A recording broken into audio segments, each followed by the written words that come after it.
and Nasty on a Thursday. It's a Fast Lane on 101 ESPN. I literally punched my mic on that one. I liked it. Got it. I liked it. It showed that you were committed to it and you're ready to go. Darn right. Well done. That's Jamie Rivers, former Blues defenseman. That's Carey Davis, Super Bowl champion. That's Andrew Marsh. I'm Anthony Stalter. 202, your time check is brought to you by Clarkson Jewelers, an officially licensed Rolex jeweler. Pavel Buchnevich is gaining some steam here. Oh, stop. Around St. Louis. A lot of people want to know whether or not he's going to be dealt at the trade deadline. There's even some, tweets and some suggestions. Maybe the Blues can get 2 first-rounders for Pavel Buchnevich. The problem, guys. What's wrong? The problem. Canadian media starting it again. Elliot Friedman, where's he from? Oh, Toronto. Oh. Where's Booch going? The Maple Leafs? No, just the Canadian media likes to start all these rumors, and they make all these trades with absolutely nothing to substantiate it. I heard one of the representatives was talking about 2 first-rounders for Booch. It could have been the damn security guard. Yeah, absolutely. I saw a guy in the parking lot. He told me that Binnington would look good in an Oilers uniform. Hey, don't mess with the security guards, because we had some info from our Busch Stadium security guard. We did. Remember Were you that? supposed to release that? What's his name on? One of our sources. Marsh. I think he was okay with it. He was okay. Yeah. There's no name. What was that again? I don't know. What was Just the like, scoop? It wasn't anything crazy. I don't think it wound up happening either, did it? I don't think so. Whatever it was. I don't know. Anyways, so the problem with trading Buchnevich is that, you're a playoff team right now. And I don't think you should be trading one of your key players, even if you're not going to make a deep run. Making the playoffs this year is vital after you didn't make it last year. If you want this team to continue to spend to the salary cap and put a good product on the ice, which is what we all want. Look, I just look at it this way, and somebody says Jamie's in denial from the cat dead gamer in our snake pit. I'm not in denial. That's a river in India. You're right. Denial. You're right. So I'm not ignoring it. It took Marsh a second to get it. It clicked eventually. You literally saw his eyes perk did. up. He's like, oh, Wow. that was good. Did text my buddies. You've heard that before, right, Marsh? What? Denial isn't just a river in India? Yeah, the river. I remember it. Learning in social studies growing up. It's a long river. Or geography. Geography. Yeah. Well, Either or. Social studies. Geography for me. There might be We're a some little older. Maybe crossover. they changed the name. The Give it a curriculum. fancy name, you know? Yeah. Who knows? Oh, by the way, real quick, because it just reminded me of like the Gauntlet when we have the random trivia. I learned so much during the random trivia that I should have learned in school. But boys, it actually helped the other You got night. to help someone with their homework? On Saturday night, my wife and I attended a trivia night. Yeah. Right? And one of the questions was Mardi Gras was shut down during COVID in 2020? Yeah. 2020. Sure. The only other time it had been shut down, Mardi Gras had been shut down, was 1945. Why? World War II. World War II. Look at that. World War I won't II. forget World War II again. I go, hey, That's right. Yeah, that's right. Hey, it's World War II. Got it. Wrote it down. Answer popped up. World War II. How did you know that? I like to study. It's kind of a hobby of mine. I'm a reader. I like to read, all kinds of stuff. nice. Don't ask me another question Right. for No, the you're rest fine. of the night. You're tapped Where's out. the Nile at? I don't think Egypt? it's in. There you go. Yeah, Yeah. I didn't think What was it was I in saying? India. I didn't think it was Egypt. in India, but you were flowing, so I just let My you bad. You were Yeah. flowing. I like what you did I'm there. glad you asked me again. I like what you did there. I'm glad you asked me again. Didn't realize I was saying India. Egypt. Your Jamie, geography Pavel lesson Buchnevich. finished. Yeah, so Pavel Buchnevich. For me, it's a matter of what is the message that you're giving your fan base and your current team if you trade out of a playoff spot. And that's what I would call it, because right now you're currently in the wild card. You're in WC2, the wild card 2 spot. And if you decide to trade Pavel Buchnevich and then you drop and sink and trade your way out of the playoff, what's the message? Like, what are you telling your young guys? What are you telling your guys that battle? What are you telling your guys who are blocking shots? That this season isn't as important as the future. Yeah, correct, but those guys are playing for the now, too. And those guys in that locker room, I can tell you what, they believe to a man that if they get in the playoffs, they have the potential for an upset. And why? Because they look behind them and they see a guy named Jordan Binnington. That guy can flat out steal at least one series for you. And then injuries come into it and all of a sudden, and I'm not saying order the rings. I'm not. But what I'm saying is, why would you suck the belief out of your team? And it's not that Pavel Buchnevich is Connor McDavid, but he is your top left winger on your team. And he's the guy that your top line, he's a part of your top line. So I just don't like it. I think that this next handful of games, contrary to what some people think, I don't think Army knows yet. I think he has two scenarios that he's got drawn up on his office, two scenarios. And let's see over the next 5 to 6 games which one makes more sense. If the Blues go on a 3-game heater here, you're probably going to be looking to keep Pavel Buchnevich. Maybe you're not trading and adding, but you keep the group together and kind of work your way through it. If you drop 2 or 3 in a row, and that makes 4 or 5 in a row now, maybe you're looking at option 2 where you're like, hey, let's get what we can for guys like Pavel Buchnevich. And I was gonna ask that because his contract is up after next year. So wouldn't you be getting ahead of it? Not putting yourself in a position where you're at this same situation next year. You won't do that. I can tell you that right now. I think that what's going to happen. Do you think they would resign him if he stays? He's going to resign. Here's what I think is. I think the most value you can get for Pavel Buchnevich is at the trade deadline this year. Right. Now, the next tier of value that you can get for him is in the offseason. Gotcha. And unless Doug Armstrong feels like he's going to be able to extend Pavel Buchnevich for a reasonable price, then you're probably going to let people give you phone calls in the summertime to ask you what you want for Pavel Buchnevich. Okay. If it's not satisfactory and you think that your team is better with him and you're looking to add some guys in the offseason and you think based upon your success this year that next year can be even better, maybe you hang on to him again. Okay. And you drag him through to the deadline and see what you can get at the deadline. But for me, I don't think right now it's like a foregone conclusion. Like, well, I'm trading Booch. And as far as the 2 first-rounders are concerned, I have to pause for a second. I don't know if that's what you'll get. I think that's a bit of a pipe dream for Pavel Buchnevich. I think you get at least 1 first-rounder, but then I think it'd probably be like a 3rd, maybe a 2nd if you're lucky in that scenario. But then you have to look at one step further. If a team is a contender, that means they're probably pretty good.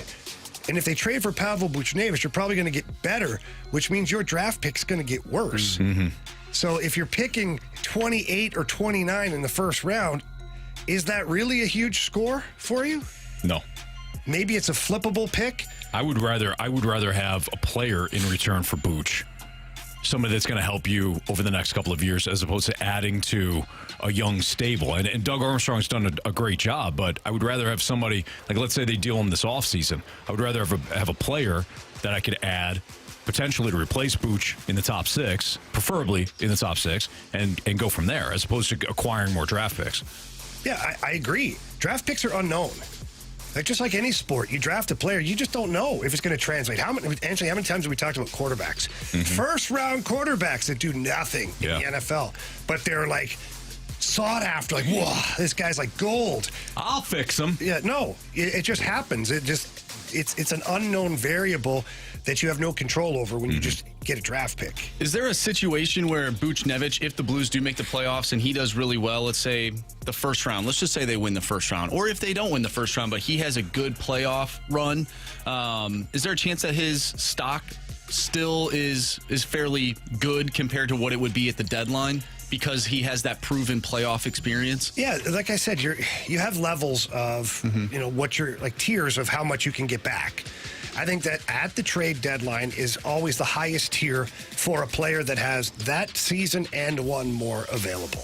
Because the team knows that whatever they're trading, they're not just getting a quick playoff run out of them. They might get 2 playoff runs out of this player.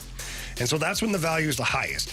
Now, when it comes to the offseason, right before the draft, that's the next level, to where teams are now planning accordingly to the draft. Do we want to trade picks? Do we want to get players? Like, how do we make our team better before the draft so that we have a clear vision also in what direction we're going when it comes time to the draft? So he's got two chances here to get a lot for Doug Armstrong has 2 chances to get a lot for Pavel Buchnevich, whether it be the deadline or the offseason. But I go back to the message.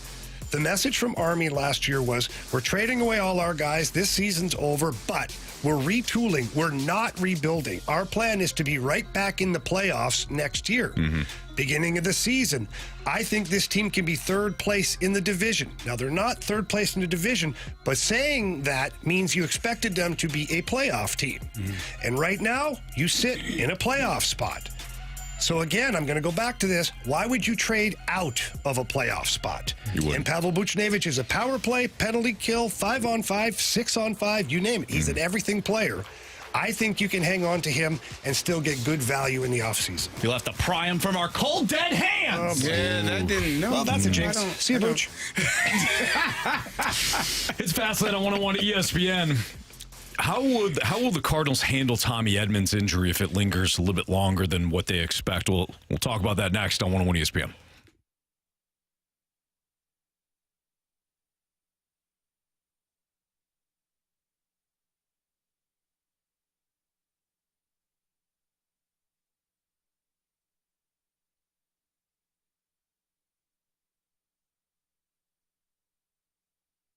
Oh, baby. The NBA is back tonight, Anthony. And I am fired up. Some good matchups tonight, Jamie. I'm fired up, too, because FanDuel, America's #1 sportsbook, has so many ways that you can bet on the NBA. And if you're a new customer, right now, you can get $150 in bonus bets with any winning $5 bet. Carey, it's easy. You get $150 if your bet wins. Well, Jamie, and you can bet on all your favorite NBA players, the teams, with quick bets, live same-game parlays, exclusive props, and so much more. Just visit FanDuel.com/fast to shoot your shot. And Anthony, you're going to shoot your shot with the Warriors, right? Because they are on a 8-2 streak heading into the All-Star break, and they're going to come out of it even hotter. Not only are they 8-2 over the last 10 games, they're 8-2 against the spread over their last 10 games, which certainly apply tonight. They're hosting the Lakers tonight. Only a 4.5-point favorite. Yeah, that's where I'm going. There you go. Well, if you want to follow Carey's pick there, Warriors -4.5, head to FanDuel. Again, visit FanDuel.com/fast. Shoot your shot with FanDuel, the official sportsbook partner of the NBA. Must be 21 or older and present in Illinois. First online real money wager. Only $10 first deposit required. Bonus issued is non-withdrawable bonus bets that expire 7 days after receipt. See terms at sportsbook.fanduel.com. Gambling problem, call 1-800-GAMBLER.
It's a fast lane on 101 ESPN. If Tommy Edman is out for an extended period of time, he's not expected to face live bidding. Why are you live cheering pitching. for him I to be wasn't. out? No. I was clapping for spring training. No. Don't try to sidestep it. No. I was saw it. clapping for spring training because we're so. I was not He said, clapping. if Tommy's out for extended period of time, come on, we got no. I didn't say anything about I don't think games starting or anything like that. No, because Jamie in the office was talking about how excited he was about spring training, and we have some things. Spring training. That's that Tommy was Edman's 20 being minutes injured. ago. Baseball. I'm yeah. a little disappointed in you. I know. A little bit. I would not root. Carey. The only time I rooted for people to get injured is when I was sitting at home and I needed the team to play on. That's it. I was like, if somebody's going to get injured, hell, let it be a fullback. Wasn't rooting, but I was looking. Yeah, I've been there. Okay. But now- tweaked an ankle at practice. Let me call my agent. But I've never done that How was it? to the cheering? birds on the back. No, Carey. I would never. I'm a Terrible. lifelong call. Oh my gosh! I see how you feel now. Oh, fist pump, hand clapping. Come on, Baseball. 18, Carey hates Tommy. All right, you there write we it go. down. Carey, Marsh. you did this. This is your fault. So Tommy Edman is not expected to face live pitching for the next couple of weeks. Who knows if he's going to be ready for opening day? The Cardinals feel as though that he could be ready for opening day, which probably means he'll miss the entire season. That's just how it goes with the Cardinals. Oh, by the way, he's having surgery. You have we to don't tell add. anybody. You have to add like 6 to 12 months on whatever the There's a Cardinals say. multiple involved. Yes. So if they say, you know what, this is serious, he could miss a month, just realize he may die. Like that's just that on the Cardinal scale of things. When they tell you about an injury, you really have to ramp it up to the 10th degree. You think? Remember the one year it was just a running joke? Well, he's day to day, and then the next day it's like, it was just like a rest day, or get him off his feet today. The next day on the IR for the next 3 weeks. Right. It's like, what the hell just happened? Yeah, broke his femur. He was resting and fell out of bed. Who knows? He's lucky to be alive. Tommy Edman, if he's out for a couple of weeks, maybe in April, how do you handle this with your Cardinals? Oh, just play Dylan Carlson, right, Carey? There you go.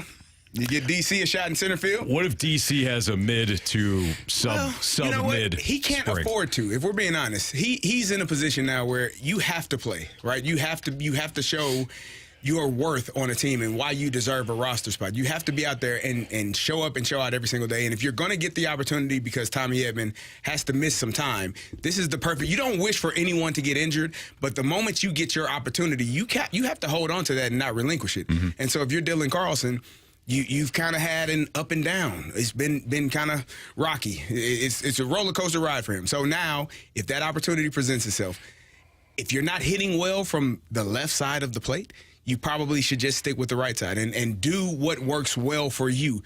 Because again, it comes a point in your career where you're not only fighting for a roster spot, but you're fighting for your career, your life in professional sports. Because if you can't make the roster or can't stay on a team, you may be relegated to the minors, and now you got to scratch, claw, fight, whatever you got to do in football. You might be cut, and now you're searching for another team. Mm-hmm. And so it's so many different things that can happen, but you're here now with an opportunity and some expectation. So he has to make the most of it.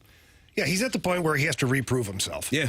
And I actually feel bad for Dylan Carlson because of the way he entered the league.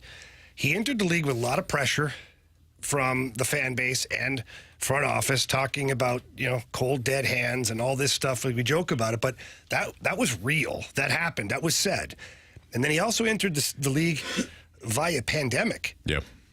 Which was weird, because then when he went sent down, they weren't really playing. They were practicing at Busch Stadium, and they were playing like make-believe games and like cardboard cutouts. But no, Marsh, you laughed, but it was. They were playing like inter-squad, like fake games, and like they didn't have any. So Dylan Carlson, when it comes time to like continue his development because it wasn't going well at the major league level, like what was the development? Mm-hmm. And then he got thrown right back into the hopper again. Maybe he wasn't quite ready, and he's been inconsistent and injured the entire time, like in and out of both of those categories. So I feel like now he's had an off season. Hopefully he's 100% healthy. If he is, this is showtime right now for Dylan Carlson. He has to bat good from both sides of the plate. He has to be strong defensively, and he has to stay healthy. Yeah, he's got to show out. He's got to, regardless of how he entered the league, regardless of what the last couple of years have looked like from an injury standpoint, your time is now, because right now you're relegated to being a fourth outfielder. That's what you're projected to be. And you have an opportunity to change that. And they got a few more outfielders on the come up. There are a few guys that are in the pipeline that are going to be in that outfield, which, again, you will be looking for a job if you're not playing well or performing. Yeah, if Victor Scott has himself a great spring training and or a fast start in the minors, you could see him up.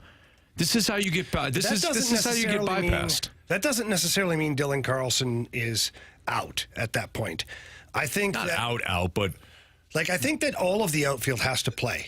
They have to play out. Jordan Walker, I think, is probably the one with the longest amount of leash to learn and develop. And seriously, because you're not going to sit there and bench Jordan Walker for Dylan Carlson. But if Lars Nootbaar struggles or he's injured, or Carlson can play all three outfield spots. So he just has to be consistent. I don't necessarily think he has to be a rock star. Mm-hmm. I just think he has to be better than what he has been as far as consistency and also being healthy. Yeah. Because I think there's a spot for him out there, because not everybody's going to be playing good at the same time. Right. Yeah. The outfield dynamic is going to be interesting, but at the very least, you have, if you're Dylan Carlson, you're going to have that opportunity. I don't know if you're going to have that opportunity if you're Alec Burleson. Last year, you had plenty of shots throughout the, especially early on. They wanted more offense early on, which is why they put Burleson in the outfield. Now, those three spots are solidified when healthy. Yeah. And if Dylan Carlson struggles this offseason, or I'm sorry, this spring training, what's to say that they don't move Lars Nootbaar to center and put Brennan Donovan in one of the corners opposite of Jordan Walker? You could easily. And then have Nolan Gorman be your second baseman. Yeah, you could. There's lots of possibilities. So what I think is the difference this year is I feel like there's a good flexibility rather than a forced flexibility. Last year it felt forced to where we're going to play guys all over the damn place because we have this flexibility. Right. Well, you really didn't. You really only have two guys that give you the ultimate flexibility. It's Tommy Edman and Brendan Donovan. They're really the only two guys that you can play anywhere in the outfield and pretty much anywhere in the infield. You should let them know that. I don't know that they knew that. Who's that? The Cardinals? Well, I'm hoping they've cleaned it up here this year. But I think that's where they made some mistakes last year, is just plopping Alec Burleson all over the field as well, acting like he's a utility player. Yeah. I'm like, he's not. No, he's not. And I know you're trying to find a spot for him, maybe hide him out there, but you really only have two guys that are true utility players, and those two guys can help you in a big way if you use them properly. That's Jamie Rivers, Gary Davis. I'm Anthony Stalter. It's Fastline on 101 ESPN. Andrew Marsh says, what's trending next?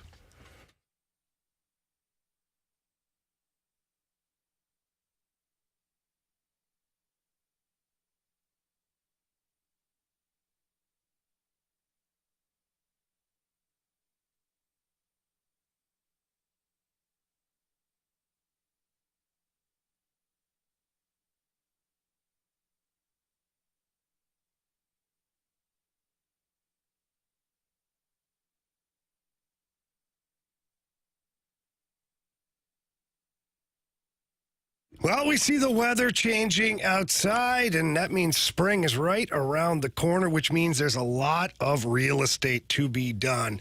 And right now, if you're in the market to sell your home or you're thinking about selling it, you have to call the best. The best in the business is Gloria Lou with Your Home Sold Guaranteed Realty. And one of the things that makes Gloria so good at what she does is she finds ways to get your home sold. And if I told you about guaranteed sales, what would you think of that? You'd love it, right? And all that is Gloria Lou sits down with you, the home seller, and you guys agree upon a sales price. And Gloria goes out and gets that price for your home. And if she doesn't, she buys it herself. And she guarantees all of that in handwriting. And a reason that she's so confident in what she does is because she has a database with thousands of buyers who are ready, willing, and able to purchase your home. That's a dream come true for the home seller. It means a lot of traffic to your listing, hopefully multiple offers, and ultimately more money in your pocket. And that's because Gloria Liu is the best at what she does. So please take the time, give her a call, tell her that Jamie Rivers sent you in. Her number is 314-325-6888.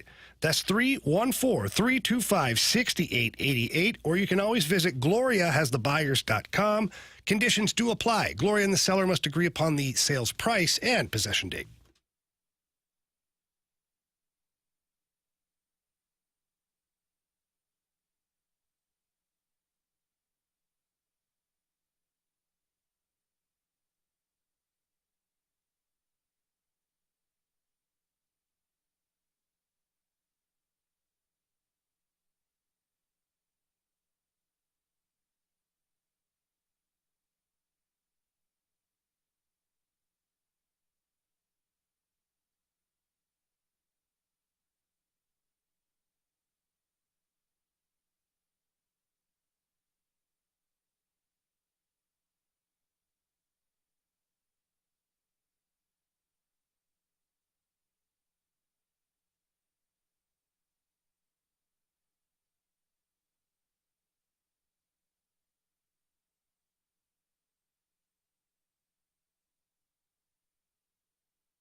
ESPN Sports Center.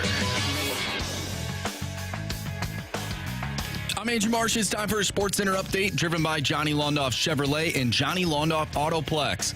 The Blues back in action tonight, taking on the New York Islanders. Pregame starts at 6. Puck drop is at 7, and you can catch all the action right here on 101 ESPN. We'll talk with voice of the Blues right here on the Blues Radio Network, Chris Kerber at 4:15. So stay tuned for that. Once again, Blues Islanders tonight right here on 101 ESPN. We have What's Trending coming up next. I'm Andrew Marsh, and the Sports Center update is driven by Johnny Londoff. Find new roads and shop 24/7 at londoff.com and londoffAutoplex.com. Are you kidding me?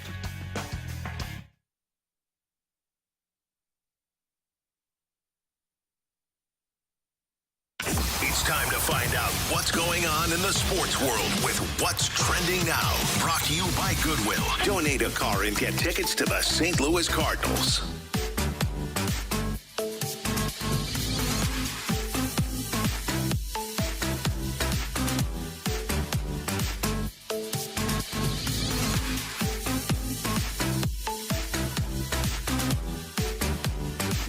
Welcome back to the Fast Lane here on 101 ESPN with Anthony Stalter, Jamie Rivers. We're doing great, Anthony. Carey Davis. We are wonderful here. And Andrew Marsh. Even Marsh couldn't hold it together. No.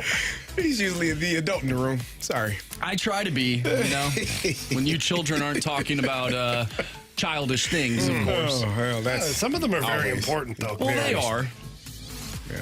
Get some things cleared up around here. Cleaned up. And cleared up. What's trending, Marsh? Thank you, Anthony. Today is the 44th anniversary Wet wipe, sir. of the...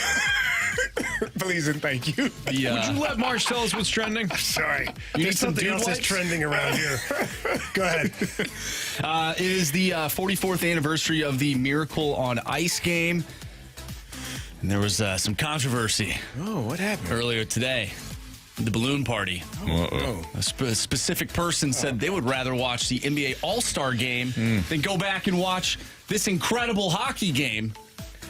Had to be Jackson. Well, he was high. That's just Ricky, I was high when I said I was that. high when I said that. for sure. You can be second, There third. is Hell, you can be fourth. no explanation. I don't even want to give this oxygen. It's so asinine. I'd rather watch the NBA All-Star game than to go back and watch the 1980 Miracle on Ice game in Lake Placid with all that excitement. Like, that is the ultimate troll job right there. In It Jackson's is. defense, I would hope he has a defense? You know what? I'm gonna play devil's advocate. My God. I would Kerry, say even it you had- wanted to attack I him. would, yes, because that last All-Star game was the worst thing I have ever seen on a basketball court. It was ridiculous. So I'm hoping that he's referring to when the NBA actually cared about He the wasn't NBA alive for All-Star that. game. He probably was. You know, it was only 10 years ago. Been a while, but 15 years maybe. But that was a little bit crazy. You should knowing how take the important best All-Star game ever in NBA history, and you're saying it's better to watch Well, that for- than for- the most for historic ice hockey Jackson. game in U.S. history. for Jackson, if I'm wrong, correct me if I'm wrong, he doesn't necessarily dig the hockey thing, right? He's not a huge hockey fan. He's a huge He's a NBA huge guy. NBA guy. So if I had the chance, if I had a chance to go watch Michael Jordan and Magic Johnson and Larry Bird compete in an All-Star, yeah, I'm sorry, I would take that. I would not watch what I watched on Sunday over that game, but if I had the chance to go watch No way. Magic and Bird and Isaiah wouldn't be able Thomas to. and Michael Jordan and Scotty, yeah, I You would. wouldn't be able to because those guys would be at the hockey game. Do you guys remember, though, where you were when that game happened, or at least the tape delay? I wasn't born. Yeah, I wasn't either. I was alive. Yeah. Well, I This is a remember. rare opportunity for me to say that to you, Marsh. there you go. I wasn't born. So I was about 5, and I don't remember a whole bunch. Obviously, that's a long time ago. But I do remember my dad freaking out. But I couldn't understand why he was freaking out for Team USA. Like, come on, Dad. What are you doing? Like, we're in Canada. Like, to me, it was very puzzling at the time. But as a kid, your dad's freaking out. You just started, oh, this is awesome. I'm freaking out too. And my older brother was jumping around, and I was like, oh, this is okay. Yeah, I get. We're all doing this, right? USA, USA, USA. Yeah, doing all that stuff. So that's what I remember about it, just being very confused why my Canadian household was cheering for USA at the time. Sure. Makes sense. Yeah. well, that Soviet team, they did a number of the NHL All-Stars. Was it a few years earlier? Yeah, they pounded the hell out of them. Now, in fairness to the NHL All-Stars, they treated that game like it was going to be an exhibition, Like an NBA All-Star game? Yeah, you talk to some of tie-in. those guys, or I've heard some of those guys tell the stories, and they were out getting banged up like the night before, and it's like half hammered the next day, like no big deal. And the Russians came out and just were like, bing, bing, bing, bing. We're like, what the hell are we doing here? They found out quickly These boys are serious. that team was really friggin' good. Yeah. And so they had to try and pick it up a little bit, but too little, too late. They learned their lesson. So they were more than ready. The next time they played them, that's for sure. But not tonight. No. Tonight, we skate with them. And we shut them down because we can. All right, guys. The Pittsburgh Pirates, a.k.a. the team that does not try. One of them. According to Anthony Stalter. According to most people. They are in agreement on a 5-year, $77 million contract extension with Mitch Keller. Is this a big deal for the Pirates? Is this an example of them maybe trying? I mean, it's and caring about their future. Yeah, it's a big deal for the Pirates because they're not used to handing out contracts like that. But why? I mean, Mitch Keller's good, but why Mitch Keller? That's what I was thinking too.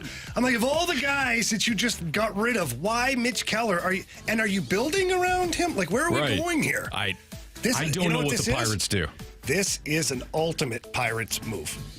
It makes no sense at all. I don't understand this at all. What did he sign for? 5 years at what? $77 million. Okay, Not bad. It's pretty good money. Is that a tradable contract? Like, are the Pirates trying to play chess here? They might be, but still.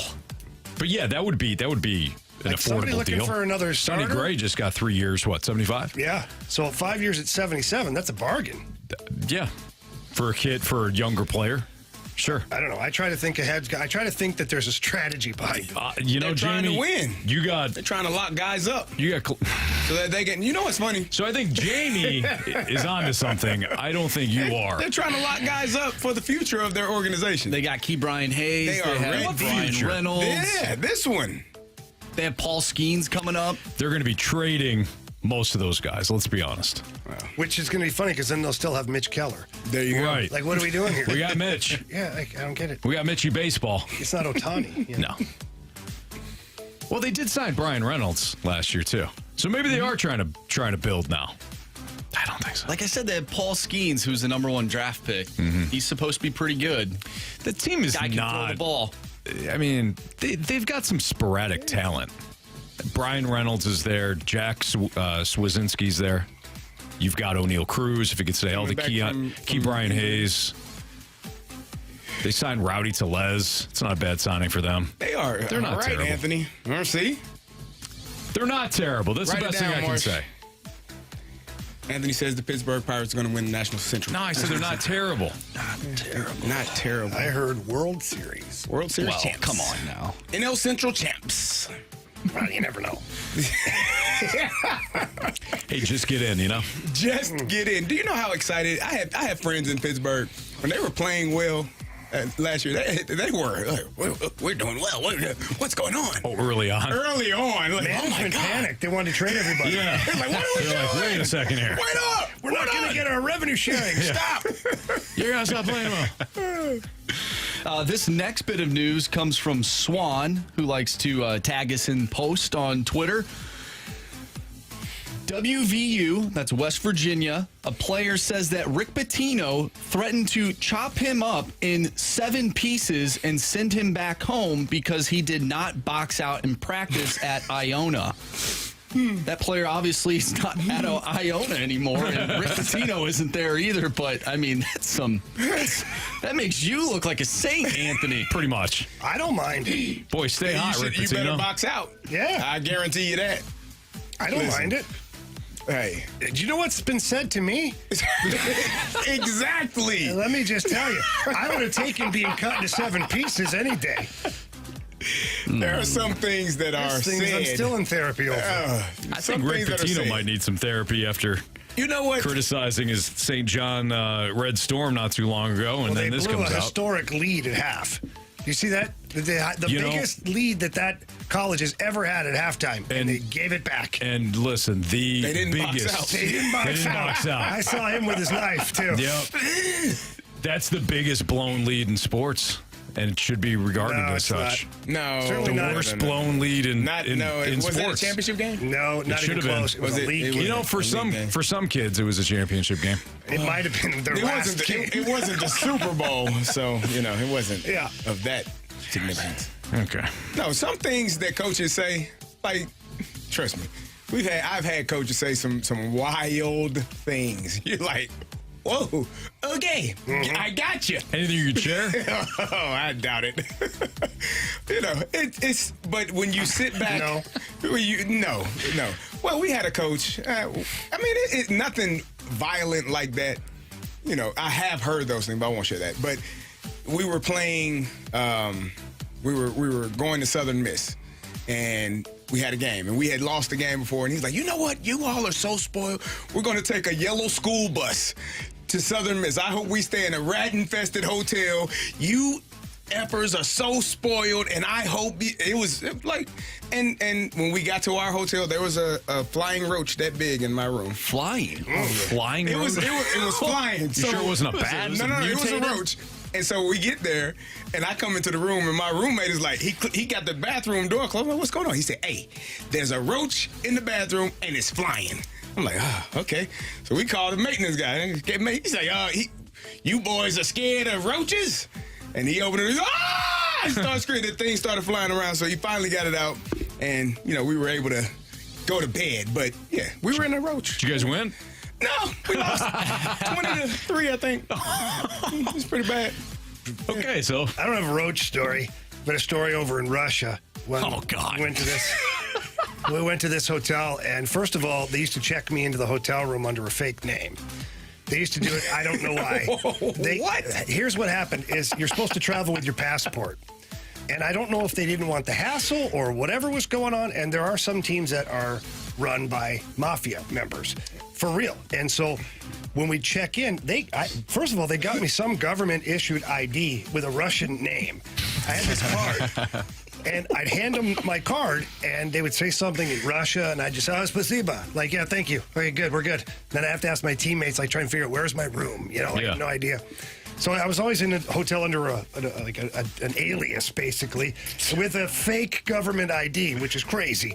And this one place was very well known to visit the players in the middle of the night to, make sure that team lost. Same thing. Now you get to your hotel room and the doors don't lock.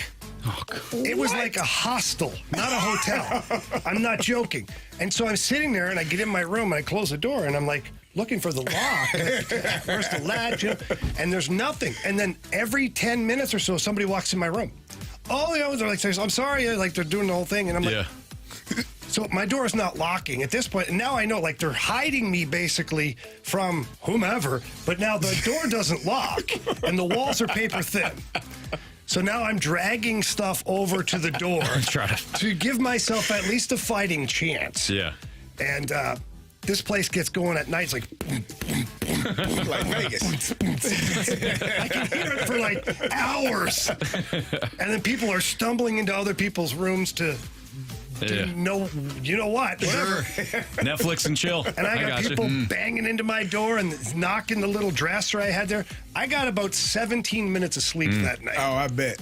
Yeah. Did you guys win? Yeah, we did win that game. We did win that game, but that other team was really bad. So you want to be a professional hockey player, huh? Oh, it was great. Follow Jamie Rivers. All right. Speaking of hockey, Nick Leddy, his contract is starting to come into some criticism here. Is he on an overpriced contract? We'll get on that next on 101 ESPN.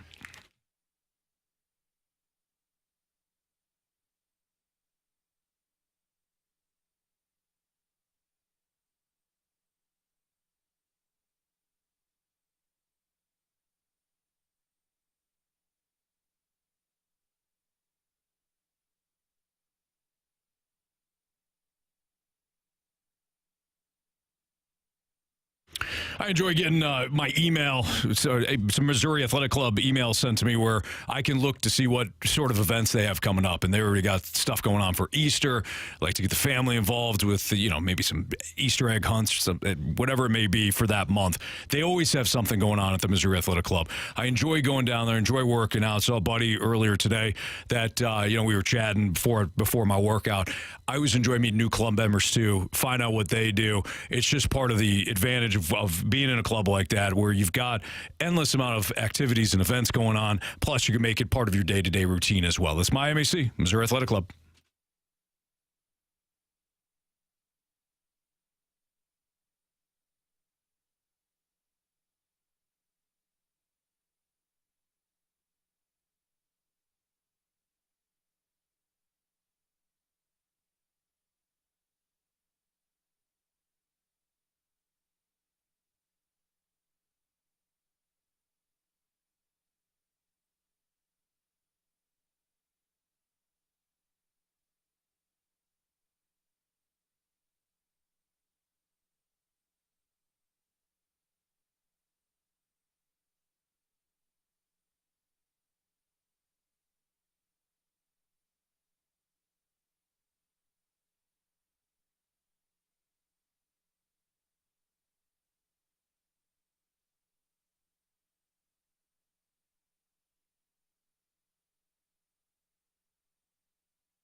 It's a pass line on 101 at ESPN. The Athletic did an article back in, I believe, June or July. It was June. That talked about the most overpriced contracts in the NHL. Nick Leddy was on that list. Kevin Hayes of the Philadelphia Flyers was also on that list. So Hayes had not been traded to the Blues yet. There's somebody else on that list too, Anthony. Keep going. Scroll down. Yeah, I believe at the same time they had Colton Parayko on that list too. Maybe I'm not seeing different. Parayko. Maybe different dummy. Same story. Oh, wow. What? Did I say that out loud? Yeah, you did. Oh. You did. So I don't apologize. If we revisit this article, where those two guys are right now, Yeah. are they overpriced right now for what the production is?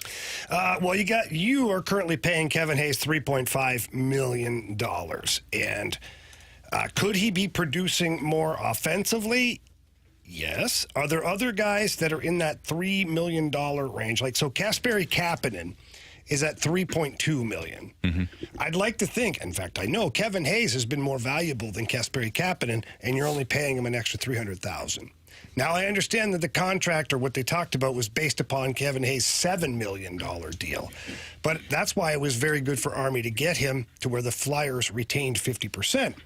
Because now you've got, a $3.5 million player that still would like to be putting up better numbers offensively, but it's not crippling you.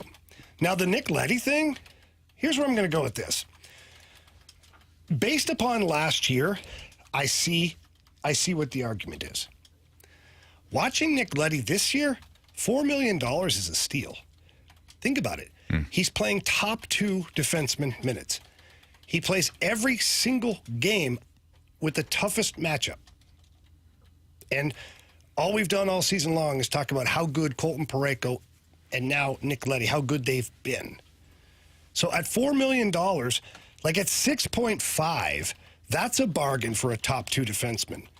Those guys are $7 to $12 million in today's NHL, depending on which one you grab. Or you could have $11 million to Erik Karlsson, who doesn't even play defense. Mm-hmm. He plays rover, and he's not even doing it that good this year. You know what I'm saying? I'm out here. So, Trying to score. Rover. I'm not saying Nick Leddy is a top-tier defenseman in the NHL. But what I'm saying is for $4 million, I think it's... So let's just go internally here. Torrey Krug's having a better season. But Torrey Krug's at 6.5 and Nick Leddy's at $4 million. Which one to you is bringing you more value? Between your own two guys, Torrey Krug and Nick Leddy, which contract would you rather have? Leddy.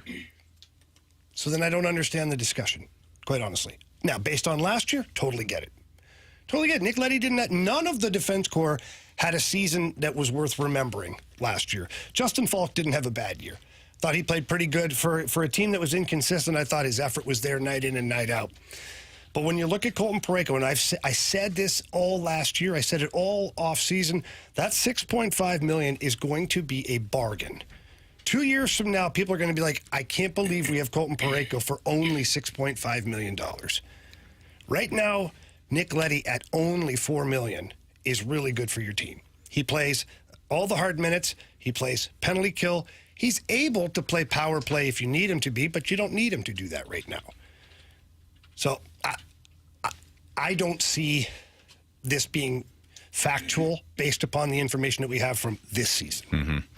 Yeah, they're trying to project a little bit, I guess. What about Kevin Hayes? Scored a career-high 54 points in a bounce-back campaign, but he doesn't seem to be part of Philadelphia's next chapter. Again, this article was written in June. That actually played out.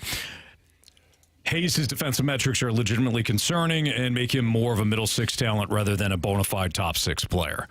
I mean, I think that's fair. Okay, so just for craps and giggles here, I'm going to do something fun. I'm going to pull up a different team. Give me a team. Any team in the NHL you want me to grab. New Jersey Devils. Okay, let's go with the New Jersey Devils. I have to put my glasses on because this is really small print. Okay, New Jersey Devils. Okay, yeah, no, I don't care about this. It's trying to offer me something. Capital Rubber. Wait a minute here. That's not where I'm headed. Okay, so trust me, 4 kids. I know. So if you look at the New Jersey Devils, you're a gem. You're an absolute gem. And you look at some of their players that fall into that category of the $3 million, well, they don't really have any. They've got $8 million down to like $4 million. But Tyler Toffoli, he's putting up better offensive numbers than Kevin Hayes is right now. But if you go at Eric Haula, who's is a center left wing, which Hayes has been a center left wing, he's sitting there at $3.1 million. And his production is like in and around the same. You know, so when you look at those things, for me anyways, when I look at those things, I feel like the comparable, like right now, Eric Haula has 29 points and Kevin Hayes has 22. So they're in the same range. Mm-hmm. Would I like the Kevin Hayes contract at $7 million? No. So when the article was written about Kevin Hayes at $7 million, well, yeah, that's... Right, that applies. It applies... But not now. Yeah. But not now. And his defensive metrics this season with the Blues have been much better. So him and John Tortorella did not see eye to eye last year on the style of play. And I think when Kevin Hayes came here and originally sat down with Craig Berube, it was made very clear as to what the expectations were on the defensive side of the puck. And you could tell from day one, Kevin Hayes was playing way more aware of the defensive game, and that has continued with Drew Bannister. Now, is he ever going to be a shutdown forward? Is he going to be like Ryan O'Reilly? Well, no, he's not. But I don't view Kevin Hayes as a defensive liability out there right now. Is he playing well enough defensively that you can look past the 22 points offensively? Is it still need more from the offensive end? You need more. Because you need more. And like I said, it's not a secret. If Kevin Hayes was standing here right now, he'd grab the microphone and tell you, you need more from me. What does he need to do? How do you get more? Is it solely just the guys you're playing with? Is it you being more aggressive? What does he need to do to get more points and be more active in the ozone? I'd like to see more of a shot-first mentality from Kevin. I think that at times he loves to make plays, which who doesn't? I mean, everybody loves to make these nice, pretty little plays, but I'd like to see more of a shot-first mentality from him. I'd like to see them give him some line mates that can play down low with him, cycle the puck, doing all that kind of stuff, because I think that's where he would find his most value, is playing a game that was down below the hash marks rather than off the rush. It's no secret he's not blessed with breakaway speed. So what's the best way to handle that? You get the puck in down low and you go to work, a la Pat Maroon. Mm-hmm. You know, those types of players where they're not going to beat you or wow you with their speed, but they're big, strong guys that protect the puck, and they can do a real good job down low. It's Fast Line on 101 at ESPN. Which Cardinals players could make the biggest impact this season, the biggest difference maker for the Cardinals this season? We'll get into that next on 101 ESPN.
Your Time Tickets brought to you by Clarkson Jewelers, an officially licensed Rolex jeweler with Jamie Rivers, some Carey Davis, some Anthony Stalter. Who could be the difference maker for the Cardinals this season? The biggest difference maker for the Cards in terms 2024, in terms of production, impact. You know, like Paul Goldschmidt, when he won the MVP, obviously he was the biggest difference maker that year. I'm going to go with the old catcher, Wilson Contreras. I think he can be the one that, you obviously know who you got in Goldie and Arenado. Those two guys are going to hopefully return to form and be what we expect them to be. But I think Wilson Contreras can be a guy that, if plays well enough, could be an all-star, could be a really good player for this team this year. I'm going to go with old Wilson.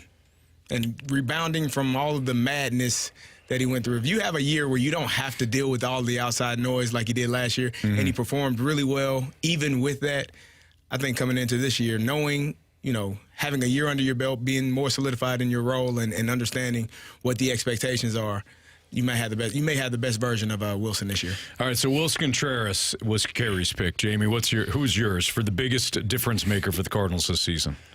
Wow, that's good. Wilson's a good one. To me, it's one of two players, but I'm cautious with my one selection. I was going to say, one of them would be Sonny Gray for me, because the Cardinals never had a guy like him last year. They didn't they had Montgomery, but Montgomery, even then, there were some peaks and valleys early in the season. He did pitch better, closer to when he was being traded, but still, never viewed him as like a sure thing. So for me, it's Sonny Gray or it's Nolan Arenado. Nolan Arenado has to be your best player next year. I agree. I mean, he has to be. He's offensively, he's got to get back to what he's been, and defensively, for sure, he has to get back to what he always has been. And I think that in baseball in particular, your high-end guys can make the biggest impact. Yeah, I think it has to be Nolan Arenado, quite frankly. He's got to be your best player, your best all-around player. That's what you're paying him to be. So I think that's a great one in terms of like the overall impact. What about a player that you're not necessarily expecting a ton from that could go off, that could carry you offensively? Yeah. Ooh. That could carry you? Carry you That's feels a big lot. word. Yeah. If I'm not expecting anything from this guy, how's he going to carry something? Maybe, you know what? I would say Nolan Who do you think could have a big year that would be slightly unexpected? So not Nolan Arenado, not Paul Is Nolan Goldschmidt. Gorman on that? Yeah, I think Gorman would fit that. 40 home runs. I don't feel like Lars. I know you all think I hate Lars. I don't know if Lars has that ability to, as you say, carry the team. Why do you hate Lars? I don't hate Lars. I just It's a don't little feel concerning, like Carey. it's troubling that you all go to that spot that quickly. I don't know how you all do that. It's interesting. Listen, you lead us to water. Don't blame us for the way you feel. But I think Nolan Gorman could be a person, especially if he's hitting the ball really well, hitting it hard, and if he stays healthy. I think he was dealing with some back issues. We learned yesterday that he cut out the favorite popcorn treat that he must enjoys. have been like I don't know what the hell. heavy caramel corn or something to shave off 10 pounds. How often damn are you popcorn you eating eating? it? Yeah. Seriously. That's some serious calories. Imagine the gas he has. Oh, My man. goodness. I mean, we've all been there. You eat a bucket of popcorn. That's coming out. They call them popcorn farts for a reason. I would say Nolan Gorman, though, because he has the ability to, impact the lineup in a way that, a lot of players don't. He's going to hit some balls really hard and hit them over the fence. Why couldn't it be Lars Nootbaar? Because Carey hates him? Because what Marshy said. A slightly unexpected big season. I think Nolan Arenado and Paul Goldschmidt have to carry your offense. I'm trying to get away from the obvious, right? You think Lars could carry I don't think he could carry the offense. I think that Nolan Arenado and Paul Goldschmidt need to carry your offense. Okay, so the next person. Yes, I'm trying to move to a category that's a little bit like, hey, this player could have an outstanding season. That's not Paul Goldschmidt and Nolan Arenado. If that's the criteria we're using, then why not Jordan Walker? Like if he has a monster season, that lengthens out your lineup tremendously. Absolutely. Think of that. Like think of the top of your order and the big three with Goldie, Arenado, Contreras, then Gorman if he has a good year. And all of a sudden, Walker, like if you're 5 or 6 dangerous bats deep in your lineup, like Yeah. You're one of the best offenses in the league at that point. I think Mason Wynn could be a guy. I don't think that we're expecting Mason Wynn to have this like incredible offensive type season, but if he hits well and he can get on base and set up those guys at the top of the order if he's batting 9th or whatever, I feel like that could be huge for this team, and it adds another layer to this offense. Like I said, we're not really expecting much out of him, but if he does add some I wouldn't say pop, but like if he can get on base and set those guys up, I think this team looks a lot different, especially with his defense. If the offense comes alive, I think that could be a huge impact for this team. Now, he won't carry the team by any means, but it adds another layer. I should have never used Carey. It's one of the biggest mistakes I've ever had on this show. it was a pretty big one. Yeah. No, you've had way worse. Trust me.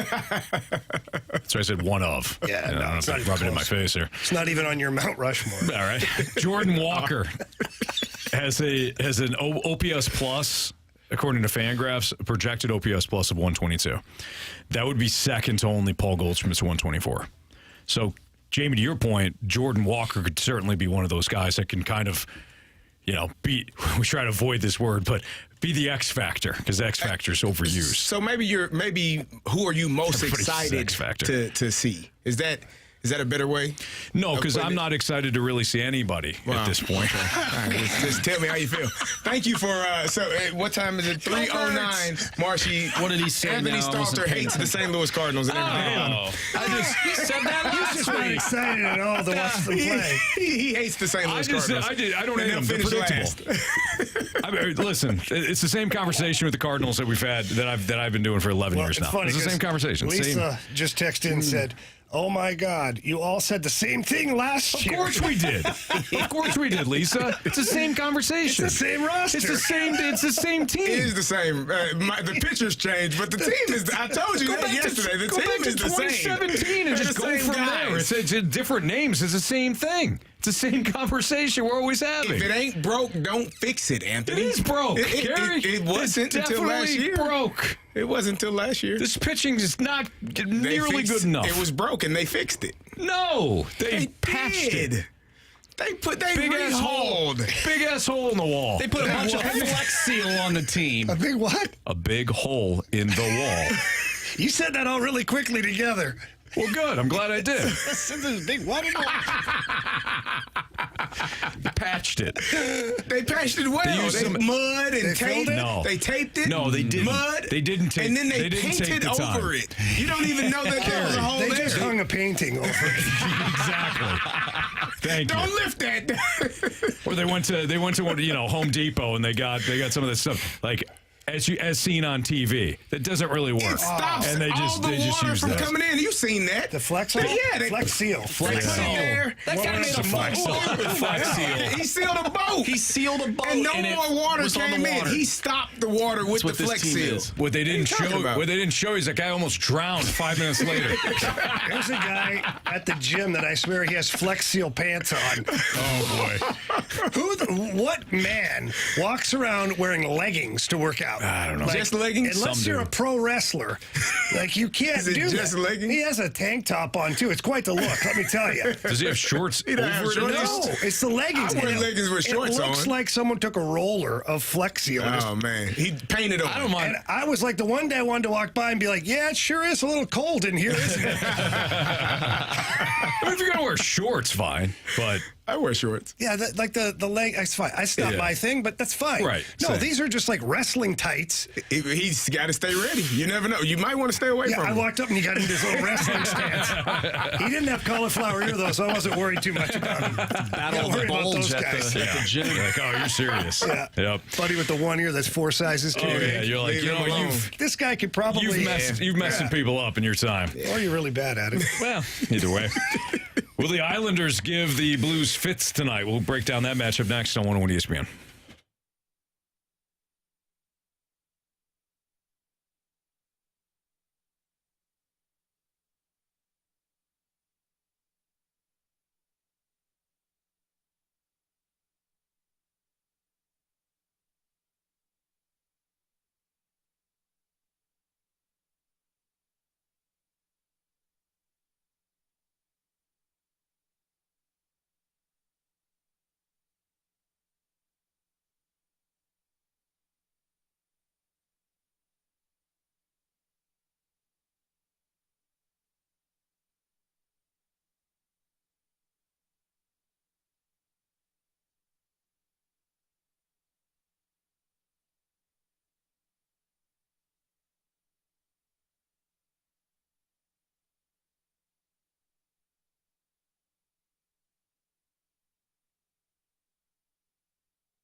we've got the Blues and Islanders with the pregame starting at 6 o'clock right here on 101 ESPN on the Blues Radio Network. Jamie Rivers will be with us for the next 45 minutes before he heads downtown for Bally Sports Midwest.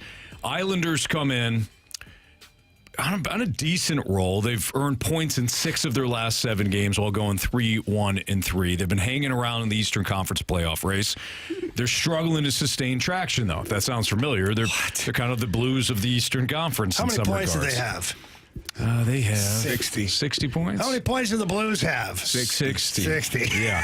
So, like I was saying, I was reinforcing you. I appreciate You that. thought I was coming after you. No, I wasn't. didn't. I had your back Yeah. this time. I appreciate it this time. The Blues, 4-2 loss to the Maple Leafs on Monday. Their third defeat in their last 4 games. Before that, the Blues had won 7 of their 8 games. Again, similar teams. Stylistically, are they similar, Jamie? I mean, yeah, they are. Joey Vitale and I were walking into the rink this morning, and we were kind of talking about both teams, and we're kind of, giggling a little bit, saying they kind of resemble each other in a lot of ways. Mm-hmm. Like they've had a coaching change, and then they have a team that you're like, I don't really have any superstars. Right. Have a couple of good players. Like Noah Dobson is having a hell of a year. Islanders defenseman. He's a second in team scoring. I mean, he's an elite player. He had a great season last year, too, right? But he's not a guy like that you Cale see Makar. being. He's not a Cale Makar. He's not a Quinn Hughes. He's not like one of those guys yet. So they have, and Barzal's a good player. He's an all-star, but so is Robert Thomas. Mm-hmm. So you look at the 2 rosters, and not that they're constructed the same, but they're getting the same results from their roster. And, they got Patrick Waugh now, who is their head coach, who had ultimate success last year, winning the Memorial Cup with his team from the Quebec League. And they had a heck of a team, and he's had a very, very good run as a head coach. So you can't forget that Patrick Waugh, when he went to Colorado as the head coach of the year, and then the next year just mysteriously decided to quit right before training camp. Said it wasn't a good fit, something. I don't know what happened. It wasn't like a big blown out of proportion thing, and I'm not going to waste a lot of time on it now because it's so far removed, but he's a really good coach. Yeah. And he's come into this Islanders team, and he has tried to light a fire under them. He's an intense guy. He doesn't accept anything but 100% each and every single day. And that's what you're getting from this team. They're pushing. Now, they got embarrassed in the outdoor game. They're up 4-1 at one point to the Rangers. End up 5-2, then losing 6-5 in overtime. That probably didn't sit very well. They bounced back with a win after that. So this is going to be a team that is going to be a challenge for the Blues. And the challenge for the Blues is it's not so much that it's the Islanders. It's whoever they're playing and the circumstances and the situation. Like right now, you've lost 2 in a row as the Blues. So it doesn't matter who your opponent is. You have to win tonight. You can't go on a 3-game skid. You can't go on a 4-game skid. Like you have to continuously counter those losses with wins. And so tonight, from my standpoint, this is a big game. And they've got some guys that have some things to prove. Scott Perunovich back in the lineup. You've got Zach Bolduc, his first NHL game. And in talking to the young man this morning, he's amped up. He's super excited for the opportunity. Drew Bannister doesn't have high expectations for him, and I don't mean that in a bad way. He's not putting a lot of pressure on him. He wants him to go out and play, use his speed, get the puck to the net. He averages over 2 shots per game on net in the American Hockey League. Hopefully that translates up here, and he gets a couple of shots on net because he has an NHL shot. If you watch this guy shoot the puck, he can bring it. So, you have a lot of factors going into this game tonight, and for me, the players have to respond. We were talking so much about the power play earlier in the season, and now it seems the 5-on-5 has kind of not been good in terms of scoring goals. How do they get to put the puck in the net when they're playing 5-on-5? So what's funny is I asked that very question to Drew Bannister this morning, and it wasn't like in front of everybody, pulled him aside. And I'm like, hey, when you're wanting more 5-on-5 from your team, like what does that mean to you? How are you going to do that? And he just said flat out, my defensemen have to be more involved. And he goes, for my defensemen to be involved, my forwards have to be more responsible with the puck.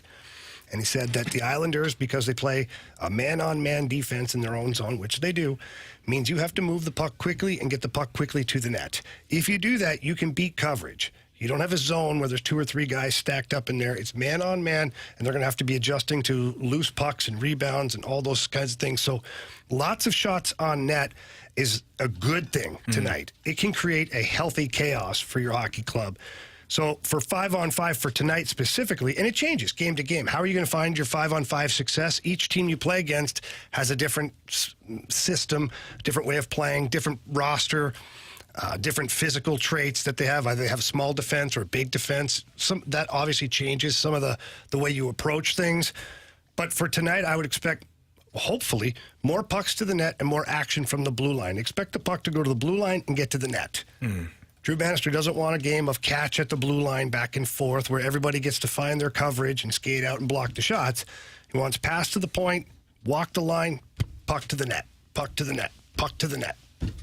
Binnington and Varlamov. That's going to be the goaltender matchup tonight. Both have been confirmed. Yeah, that's advantage Blues. I mean, Varlamov's a good goalie, but Jordan Binnington, if for my dollar, is having a really good season. And recently he's playing really well, too. I know he's got a couple of losses here, but you can't base that all off of, like, one small sample size. I'm looking at the season, and I always tell people from a national standpoint, people who call me and ask me about Jordan Binnington, I'm like, do you really watch the games? Like, in depth? Because if you do, you wouldn't even be calling me right now. Because Jordan Binnington, if you go back and you look at the amount of times he's saved your bacon, and let's just go back and think about how many games you've won specifically because of your goaltender. Right. It's probably 4 or 5 at minimum. At minimum. So where would this team be without 10 points? They'd be way out of it. You know, that 10 points would put them, just for fun, here, that 10 points would put them second to last in the conference. Well. But that's because of your goaltending. Both of them. Joel Hofer, too. He's had a good run here. Because of those guys, you're in the second wildcard spot. So the Blues' projected lineup tonight against the Islanders: Buchnevich, Thomas, Carey, Zach Bolduc making his NHL debut. Same line as Schenn and Neighbors, Saad, Hayes, Kapanen, Toropchenko, Sundqvist, Walker. Those are your forwards. Your defensive pairings: Leddy and Parayko, Krug and Kessel, Scandella and Perunovich, and then Binnington. There you have it. There's your lineup. It's going to be interesting to see how the lineup responds to the changes and, you know, what these changes bring ultimately to the team. And it's nice, too. I mean, having Zach Bolduc, you want him to have an opportunity to succeed, right? You put him on the second line, and therefore he's not the main guy. He's not somebody that's got to create offense. Just do your job. Don't turn the puck over. Come up with a couple of big hits, play defense, and that's it. Then Schenn and Neighbors can do their thing. But I like the fact that he was placed right there on the second line. Well, I like the fact, too, that he's with a couple of guys that are gritty. Yeah. You know, like Braden Schen's going to play hard defensively. He's going to be there physically. Jake Neighbors, same thing. Like, if there's puck retrievals that need to be done, he's got some guys on his line. He's got the captain, and he's got the future captain, in my opinion, on his line with him. Yeah, not bad. And it's a good setup. They're not going to be guys that sit there and shake their head when he makes a mistake. And like, because some guys are like that. Yeah. I mean, Kerry, you know that. You get into an offense with some veteran players that expect certain things. You're out there as a rookie, and they're just always like shaking their head and be like, what are you doing? I don't know. I don't know. It's My first game. Yeah, like it happens, right? I mean, I remember having defense partners like that. Like, I'm like, oh, yeah, okay, buddy. Sorry. Okay, buddy. You know, like, come on. Give me a break here. Right. So it's important. We're on the same team, right? 100%. If you want me to play better, then I don't know. Why don't you help me? Yeah. And I think that's a situation that you've got right now for Zach Bolduc, is he's got a couple of guys that are going to try and help him rather than, you know, kick him. No doubt. It's Fastlane on 101 ESPN. We have hot take or hot garbage next. So if you want to send in a hot take to the Air Comfort Service text line, you can at 314-399-9646. Hot take, hot garbage next.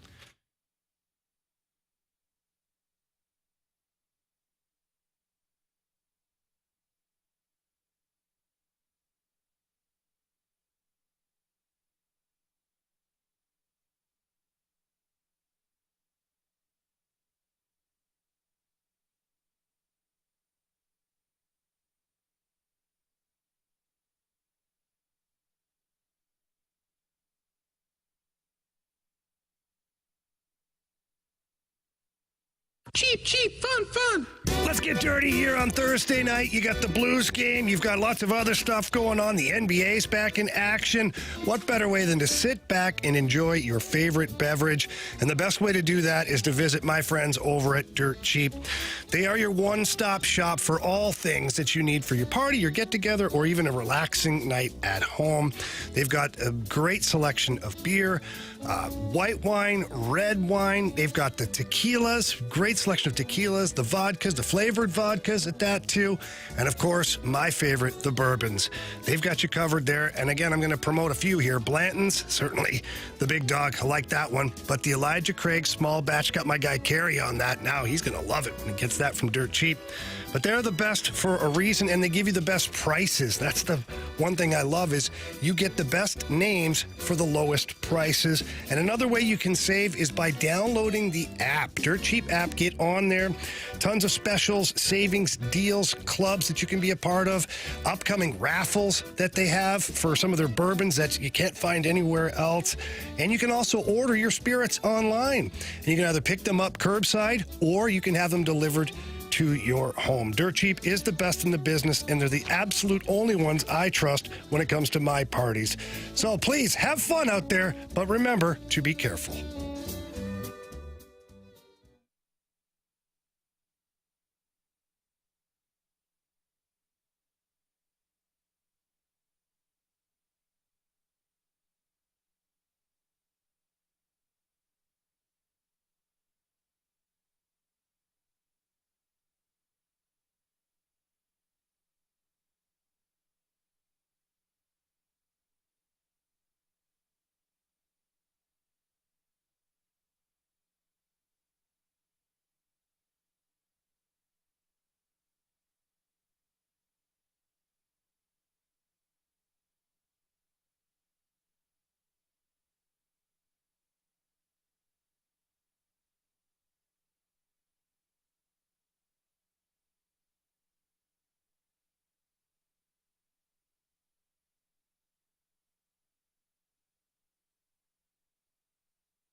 ESPN Sports Center. I'm Andrew Marsh. It's time for a Sports Center update brought to you by Saliga Heating and Cooling. We just talked about the Blues and the Islanders. They'll be in action tonight right here on 101 ESPN. You can listen to it. Pregame starting at 6. Puck drop is at 7. We will talk with Chris Kerber, voice of the Blues, right here on the Blues Radio Network at 4:15. So make sure you stay tuned for that. Once again, Blues Islanders tonight on 101 ESPN. We have Hot Take or Hot Garbage coming up next. So if you have a hot take you want to send our way, do so using the Air Comfort Service text line 314-399-9646. Hot Take or Hot Garbage coming up next. I'm Andrew Marsh, and the Sports Center update is brought to you by Saliga Heating and Cooling, independent American Standard heating and air conditioning dealer.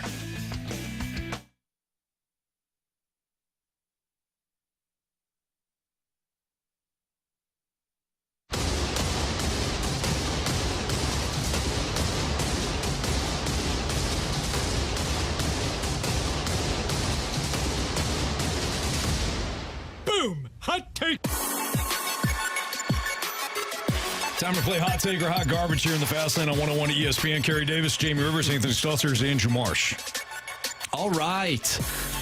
From the 217, Hot Take or Hot Garbage. Jamie will be wearing the new Major League Baseball uniform pants on his next vacation. Oh, yeah, the white home ones, too. I'm going to make sure I wear them in the water. See-through?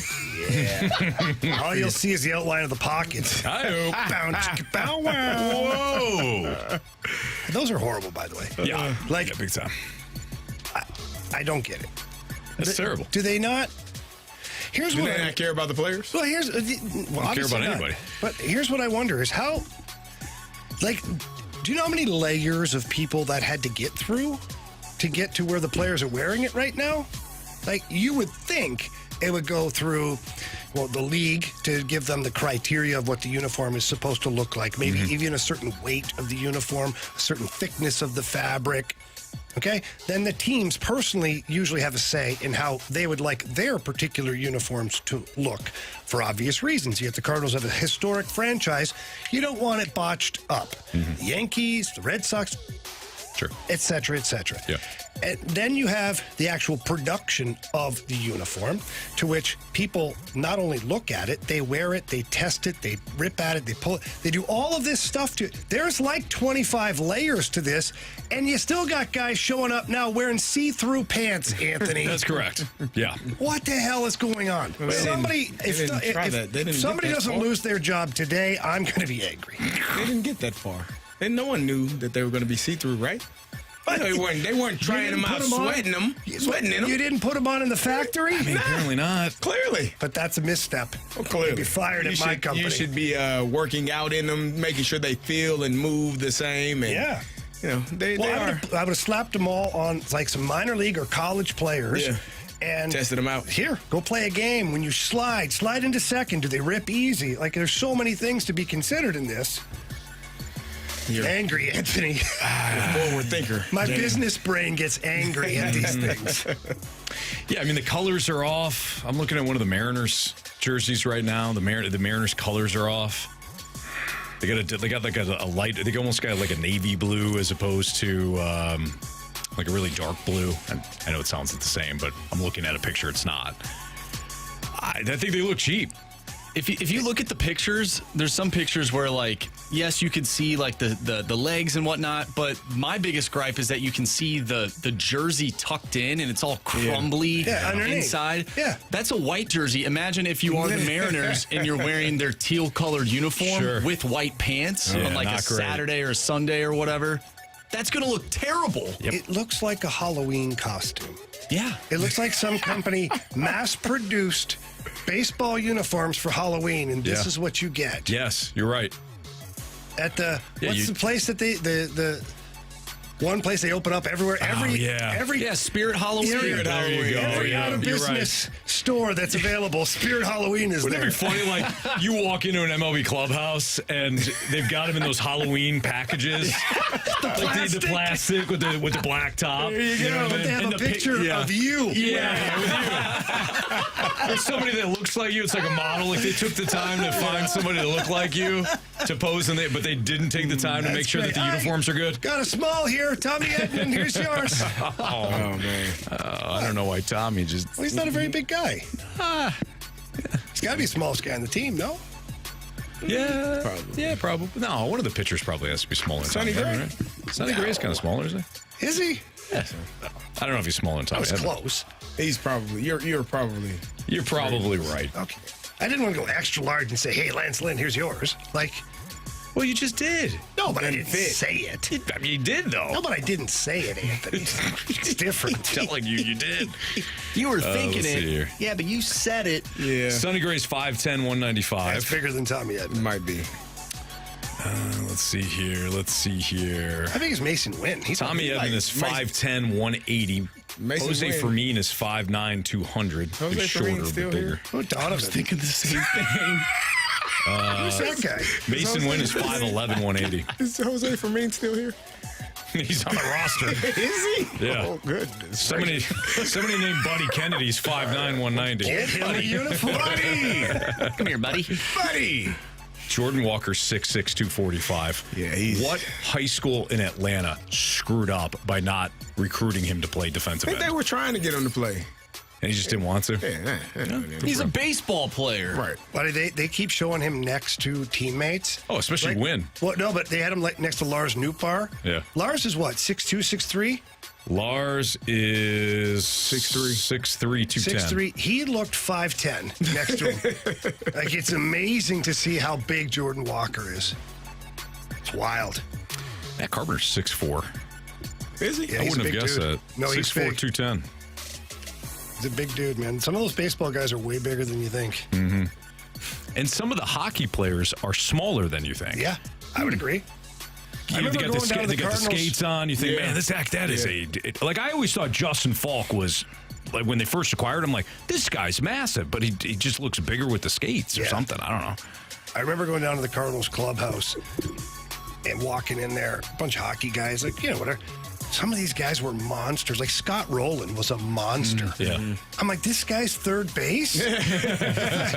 He's a defensive lineman. Right. Like, they're just huge. Or like Contreras, he's 6'1", 225. Yeah. Whew. Like, he's just solid, man. It was wild. And some of the Linebacker. pitchers, too. Just like, oh, my God. Yeah. I felt that way when I saw Dunk play. Yeah, When he's I was big. in Cincinnati for an Dunk away is game. big. He was 6'5". Dunk was out in the outfield shagging fly balls for BP, and I was sort of down there, as a kid, and I remember seeing him, and I was like, that dude is massive. He was big. He played tight end and middle linebacker in high school. Really? I And didn't he know was that. he was an outstanding high school football player. Wow. Yep. That's I awesome. don't doubt it. He was an athlete. Yep. All right, from the 618, Brendan Donovan will outperform Newt and will take his outfield spot. Hot take or hot garbage? Hot garbage. I don't understand why Lars Nootbaar is not more respected. I don't either, Anthony. You puts guys, up good- both of you guys, is I don't either. disappointing. I He don't puts up understand good about it. numbers consistently. He's got to stay healthy. There's no dispute there. Whenever you have to put that statement in there, it's kind of scary.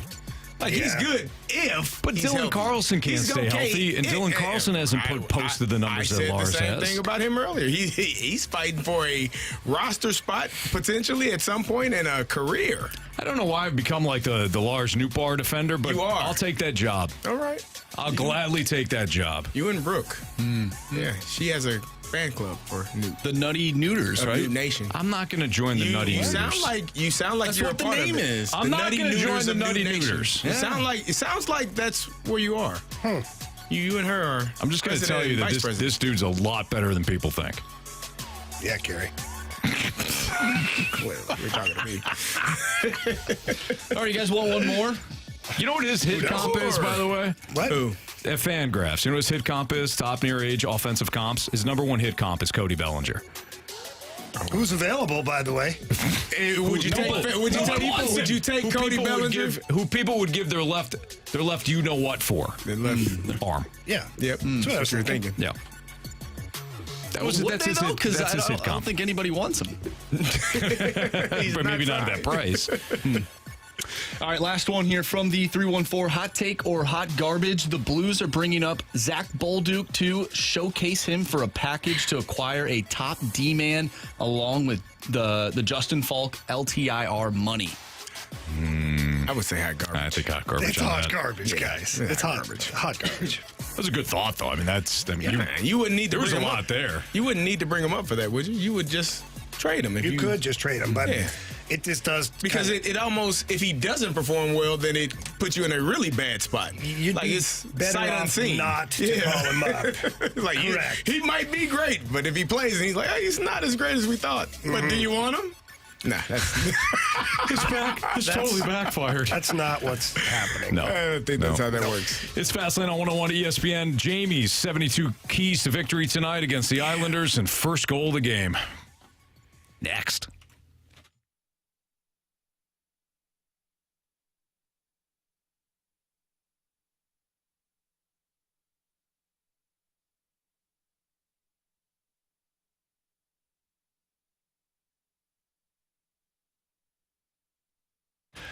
Boys, we're talking about the NBA earlier. Carey, you were talking about Golden State. Shocker. Always talking about Golden State. Man. Well, we're also talking about FanDuel, America's #1 sports book. And right now you can bet the NBA with a no-sweat same-game parlay from FanDuel every Thursday with TNT Thursdays. Hey, it's tonight. It's dynamite, some would say.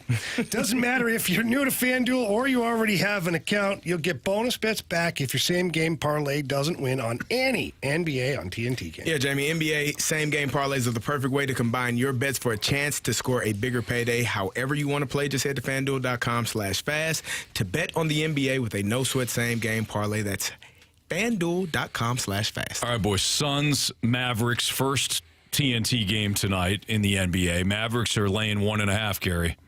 Ooh, go Suns. So he's taking the underdog in that one. And we all know Golden State. You like Golden State tonight. 4.5 was the opening line. Now it's up to likes them 6.5 every at TNT. I wish it would stay at 4.5, but I'm okay with the still 6.5. landing. All right, I you don't think can- LeBron is playing tonight. Well, there you go. That's Load why the line management. moved. Yeah, coming off the After All-Star All-Star break. break, yeah, I know, right? Well, if you want to take Carey's plays, go to FanDuel.com/fast, and then you can make every moment more with FanDuel, an official sports betting partner of the NBA. Must be 21 or older and present in Illinois. Minimum 3-leg parlay required. Refund issued as non-withdrawable bonus bets, which expire 7 days after receipt. Max refund $5 unless otherwise specified. Restrictions apply. See terms at sportsbook.fanduel.com. Gambling problem, call 1-800-GAMBLER.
Islanders Blues tonight.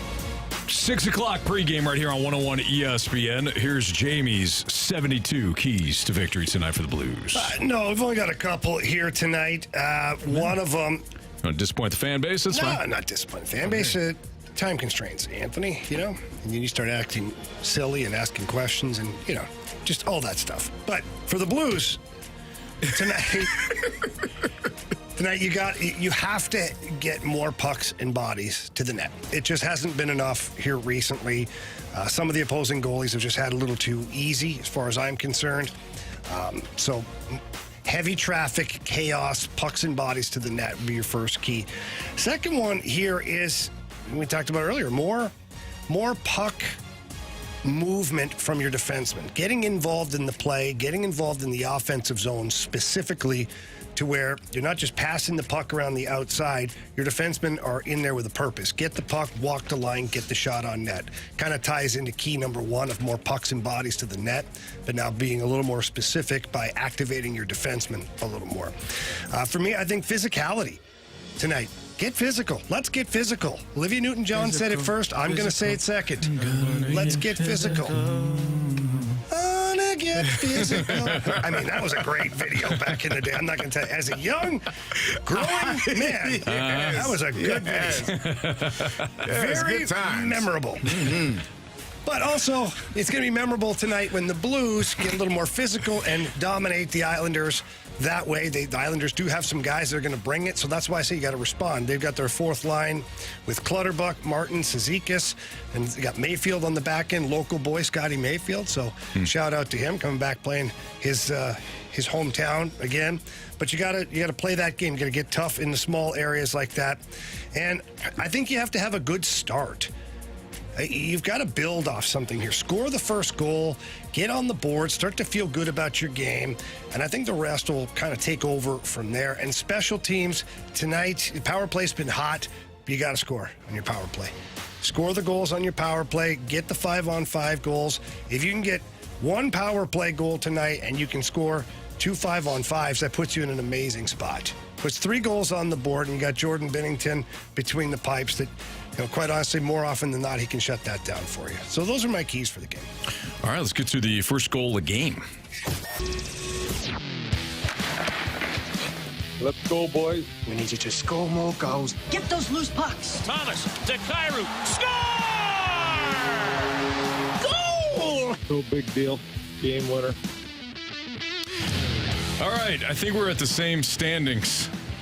Jamie's got 3, Carey's got 2, Marsh and I stuck at 1. We're all kind of stuck. It's been a while since any of us have hit. Yeah, no kidding. So, Jamie, what do you got, kid? Yeah, both.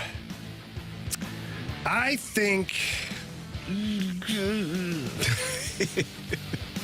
I just have to go back to the well here. I'm going to go Braden Shen. I think that usually a guy like that who's got a young guy on their line, 2 things happen. The young guy plays with a lot of energy, a lot of speed, a lot of jump. But the older guy who's responsible, the centerman who's down the middle of the ice, he also has to have a more aware game, more heightened intensity to his game, because he's going to feel like he has to compensate for the young guy, which means he's going to get involved early. I see Braden Shen scoring here on a rebound. Shot from Zach Bolduc from the wing. Net drive by Jake Neighbors. Bounces by the first layer. Comes out high to the second layer. Netted. That's pretty specific. Wow. So I'm going to take your scenario and just change it just a little bit. Oh, let me guess. Shot pass from Braden Shen to Zach, don't call me Zachary Bolduc. There you go. And Jake Neighbors with his net front presence, tipping it in. I like it. We're going Jake Just Neighbors. the tip, eh, Kerber? Just the tip. So you went Shen, you went Neighbors. Yeah. You won't do it. You won't. I thought about it. I did think about it. You won't do it, though. He won't. He won't. No. No. I'm going to go with Zach Bolduc. Oh, he did. Give me Zach Bolduc. Huh? We talked him into it. Nice. Zach, don't call me Zachary Bolduc. First goal of the game, first goal of his NHL career. Well They're done. obviously setting him up to trade for a big-time defenseman. Use some of that LTIRZQ money. Bring him in. Zach Bolduc, first goal tonight. Book it. All right. I'm going to go with Colton Parayko. I knew Marshy that was was the going other one off I the was- board. I knew Marshy That always was in my is. head. He gets into the weeds. He does a lot of studying. What's your narrative, though? No, he usually He goes has, with a he has a narrative. reason. Like, Colton Parayko is like scored 18 goals in his career On versus the Islanders on a Thursdays, yeah. Thursday. Right. I just with think a 7 p.m. start. What does the moon say? Yeah, Because the moon's been right I think the moon says that, in like 3, 4, 5 years down the road, we're gonna be happy that Colton Parayko is only making $6 million. So, why not wise. start that happiness tonight when who There you scores go. first? I like Nice. I like that a lot. that. Hey, Andrew. All right, it's the Fast Lane on 101 ESPN. Again tonight, you've got Blues and Islanders pregame at 6 o'clock. We do have Chris Kerber coming up at 4:15. 6 o'clock's at the pregame. By the way, I watched the Olivia Newton-John video, like Let's Get Physical. Yeah, you did. Yeah, it's just a bunch of like dudes in tights. No. Olivia Newton-John alone in tights is worth it. Right, but a bunch of dudes like. Let's see. I guess it's where your eye goes. Well, it wasn't, but there's just something that I noticed in the background. Well, this is why Jamie Why are you talks looking about in the the guy. background? Well, that's why I was just wondering. I wasn't. As a I young wasn't here man, to when judge. that video came on, I saw her. That, And I'm only- happy. I saw greatness. And then with that Australian accent, my goodness, did I have a crush on her? What year did that come out? I don't know, 83? Let's see. 83? 81. Recorded in 81. 81. Came out, though, in the video. When year was the video? Yeah. That's a good question. No. Video killed him. Radio Star. That First was the song ever. Yeah, on MTV. MTV. Nice. Yeah. Anyways, We're looking it up. it's all right. It's fine. All right. Imagine if we had something like the internet that could help us. Oh, Well, man. Mark's just trying. She's doing a scrambling. good job. I think it was 81. Song came out in 81. Video came out in 81. Well, Is MTV around in 81? They weren't. No. Who knows? I don't know. Somebody on the text line will tell us. Yeah, that's what the text line is. memorable, though. It's best for. All right, Jamie, we'll see you, buddy. We'll see you tomorrow. Yeah. You're heading downtown. I am. Beautiful day. Hopefully a good drive. Have a great broadcast. Yes, thank you very much. And there we Okay, go. what's Got it. 82. 82. All right. Olivia Newton-John, Let's Get Physical video 1982. There you go. Jamie's world will forever be rocked. She was a vixen. Gauntlet next in the Fast Lane on 101 ESPN.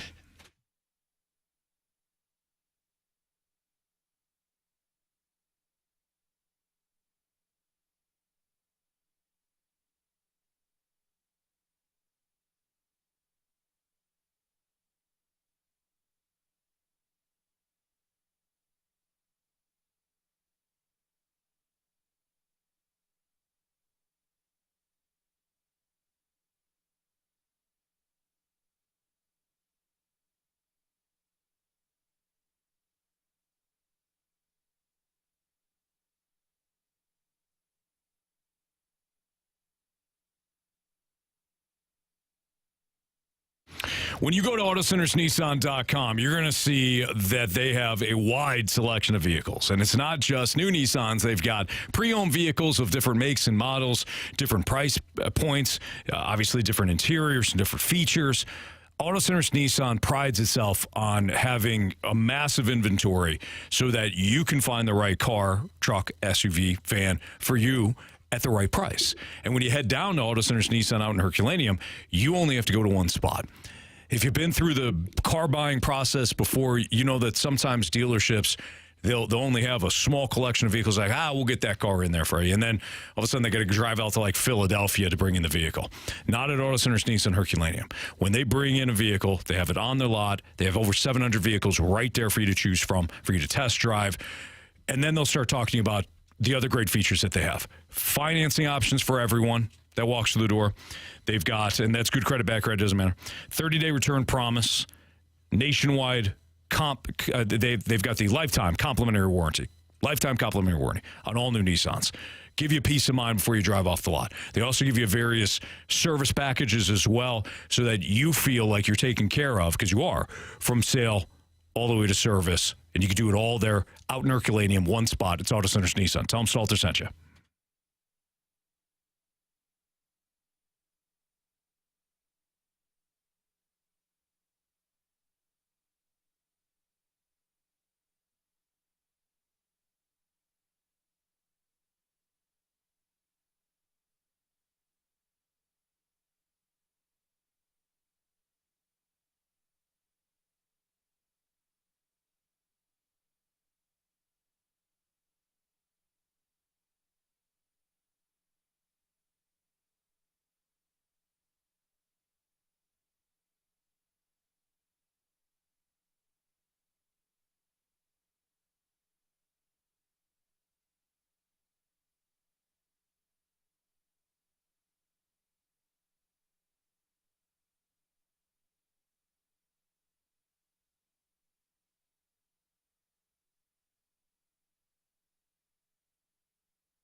Four warriors, four categories, one challenger. Can you master the Gauntlet? The Gauntlet is powered by Master, your hometown source for business communications for more than 30 years. Visit mastor.com.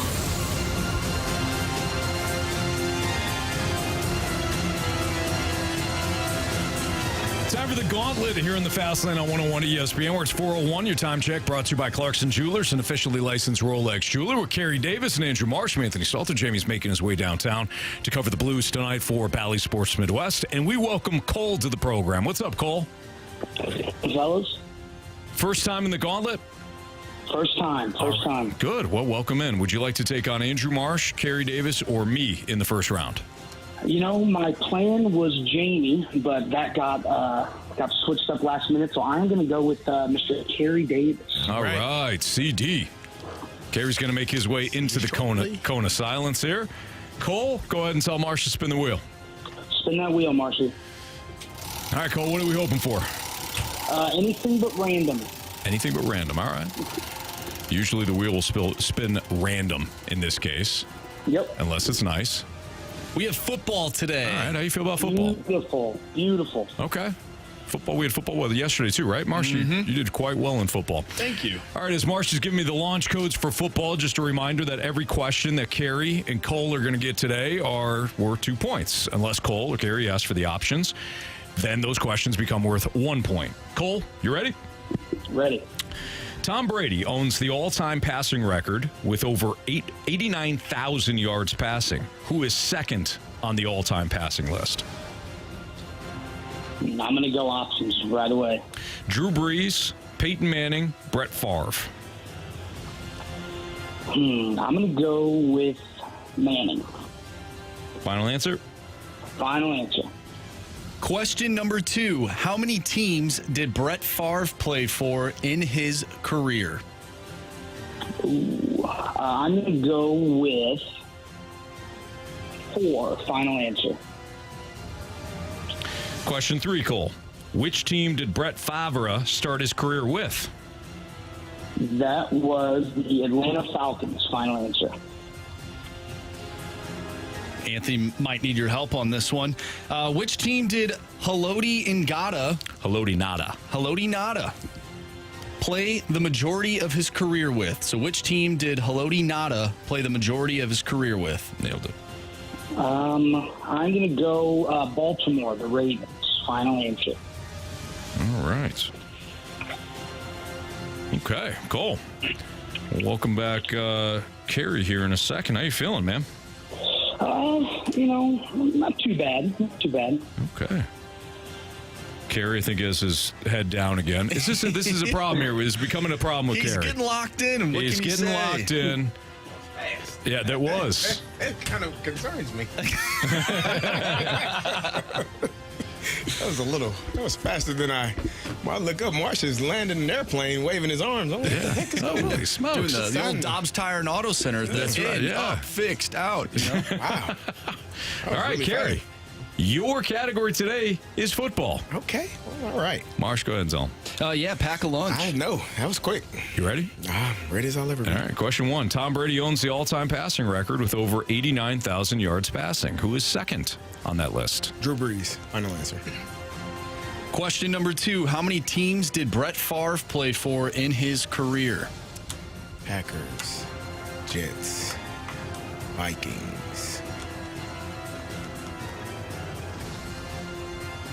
3. Final answer.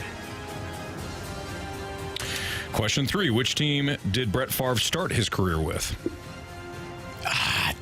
Damn it. I missed the last one.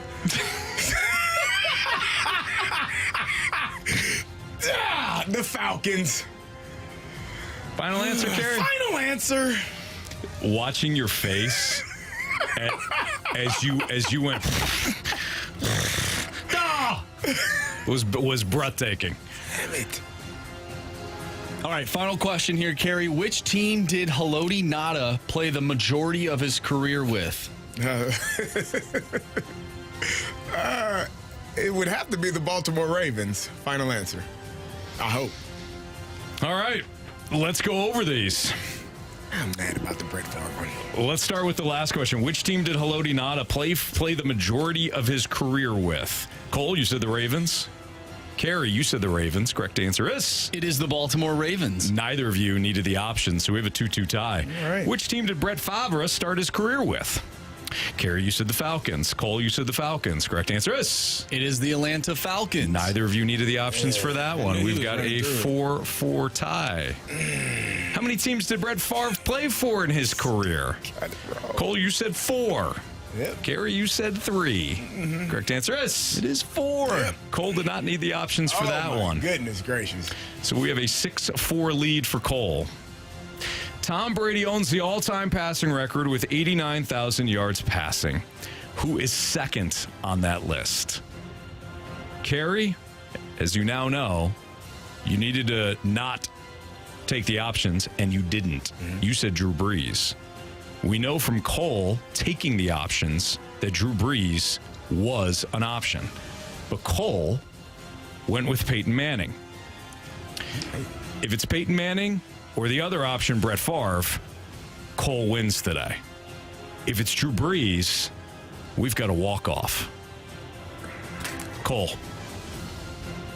Walk it off. We're walking it off. It was Drew Brees. Carey is absolutely kicking himself. Beside myself for not even thinking Falcons first. Oh, Not many do. Not many think about that crap team. All right. So, Cole, you're going to hold off on your answer. Carey's going to write down his. Closest to the pin wins. Are you ready? Yes. All right, so ready. Cole, again, hold off.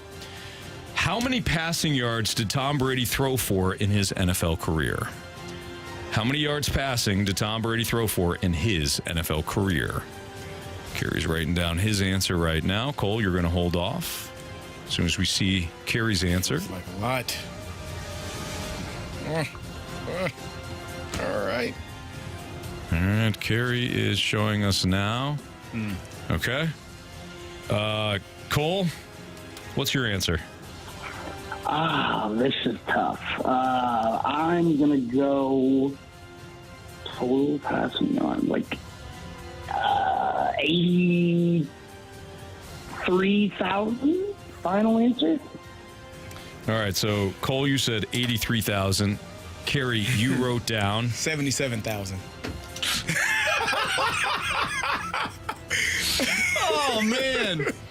Oh man, this is great.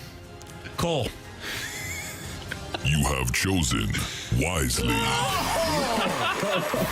Hey, Anthony, can we read question number 1? I thought I heard it. Question 1. Tom Brady owns the all-time passing record with over 89,000 yards passing. 80. Oh my gosh. Both of you went way under. Cole, fortunately enough for you, Couldn't remember what the number was. you were higher than Carey. I knew I heard it. So you win today. Congratulations. You're going to be back tomorrow to take on Marsh, Good job, me, Cole. or Jamie. I will take it. Thank you, fellas. Nice job, Cole. Oh man. I have not seen a self-inflicted wound to your degree. That was great. When you wrote down 77,000, I thought to myself, he's not close. Not near at all. I knew I heard the answer though. I'm like, what was the? Yeah, it's tough though. I mean, you hear a number like that, you're moving up. But yeah, 89,000 was in the first one there, and you really should have won outright with. I mean, you had them all. You jumped right to the Packers in that first one. I forgot the dang on Falcons. Yeah. So the Falcons, the Packers, the Vikings, the Jets, and then the Vikings. Brett Favre played for 4 teams. Oh man. Yeah.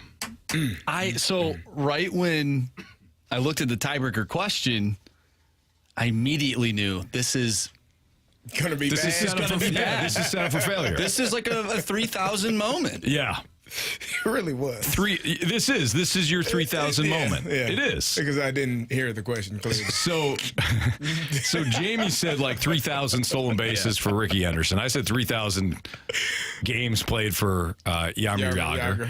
And then you I didn't listen. You said 77,000 passing yards, and you thought to yourself, "That's way too many." No, I didn't know what I thought. I was like, I didn't feel right. Yeah, that's a. But you said that's a lot. That's a lot. I don't know. You were well short, Carey. Very short. Yeah. I'm up next. You're up next for your moment there. Yep.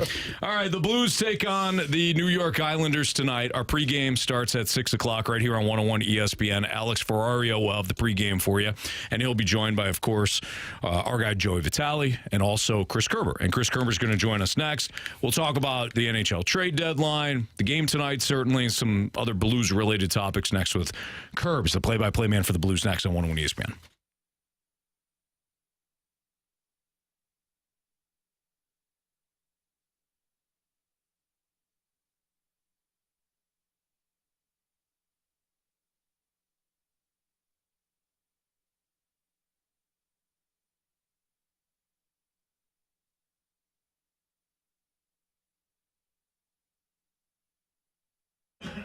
Hey, it's Carey, and if you're in the need for new windows, now's the perfect time to get those windows. New windows can save you money on your high-energy bills, and when you replace those windows, your neighbors will want to know where you got these beautiful windows from. And you can get 50% off of all styles of windows from Window Nation with no interest, no payments for 2 full years. Now is the perfect time to protect your family from the elements, lower your energy costs, and upgrade the look and feel of your home. New windows from Window Nation can be installed within a day or less, and they offer a lifetime warranty on those windows. All they do is windows. Last year alone, they installed over 200,000 windows with a 96% satisfaction rate, making them one of the top window companies in the country. Again, that's 50% off of all styles of windows, plus zero down, zero interest, and pay no payments for 24 months. Visit them online at windownation.com or go call them at 866-90-NATION. Let them know that you're looking for those new windows and they can get it done. Their average installer has installed 20,000 windows and has over 16 years of experience. Reach out to them today. That's 866-90-NATION or visit them online at windownation.com. Wouldn't it be great if life came with a remote control? You know, you could hit pause when you needed to, or hit rewind, like that time you knocked down that wasp's nest. Uh-oh. Well, life doesn't always give you time to change the outcome, but prediabetes does. With early diagnosis and a few healthy changes, you can stop prediabetes before it leads to type 2 diabetes. To learn your risk, take the 1-minute test today at doihaveprediabetes.org. Brought to you by the Ad Council and its prediabetes awareness partners. Hey, folks, Chris Kerber with you here, and listen to this review put by Mike over to Classic Air Care. I can't recommend Classic Air Care highly enough. They are excellent. Our technician, Christian, good name, that's my name, was the absolute best. He explained everything and corrected all of our HVAC issues. He even cleaned the outside of my furnace. Trust, honesty, and professionalism, qualities of an employee and in a company are hard to find, but not with Classic Air Care. Wish I could give them more than 5 stars. That is what you can expect every single time you see a Classic Air Care technician, and when you call them to your house. You can book them online at classicaircare.com, and air is A-I-R-E, classic A-I-R-E care.com, and you can also give them a call. So get your HVAC cleaned up as we head to spring. Make sure your air conditioning unit has been serviced and is ready to go for the summer heat. You still have winter time coming here in St. Louis. They'll make sure that your house is comfortable, and you'll get that kind of service as Mike was describing. It's Classic Air Care, and again, you can book online at classicaircare.com.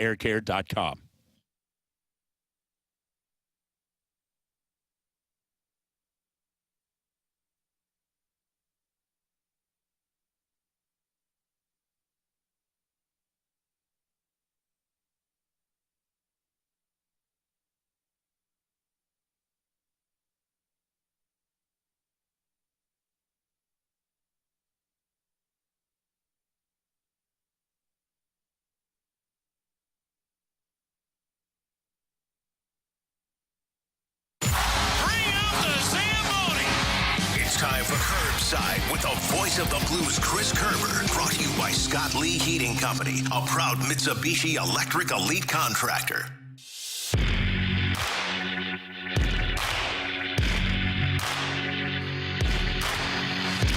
Tonight, right here on 101 ESPN and the Blues Radio Network, we'll have the Blues and Islanders pregame starting at 6 o'clock with Alex Ferrario. You'll hear from Joe Vitale, and you'll also hear from our next guest, play-by-play man for your St. Louis Blues, Chris Kerber. What's up, Kerbs?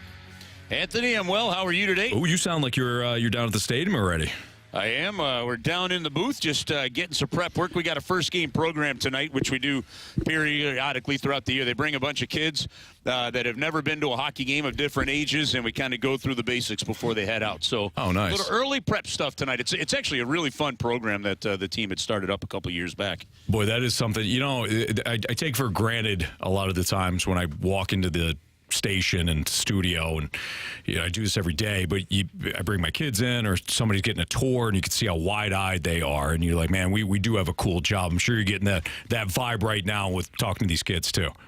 Yeah, you get that, and then, like tonight, and we do this a lot. You've been up here in the booth. We've got that side booth, so many different charity things that we've donated tickets and a trip up to the booth for, and it is always a reminder to stay humble, that how fortunate and privileged we are to have this kind of job. Because when people come up and they put the headsets on and they get to see how we do things, it's really is a fun experience that maybe a lot of people don't get to see. So it's like tonight we're going to have somebody donated to the Tom Poulsen Foundation, a couple of Police Foundation award winners. So things like that throughout the night, too, that come up to the booth. And it is a reminder that we're very lucky to work in the business we are, isn't it? No doubt.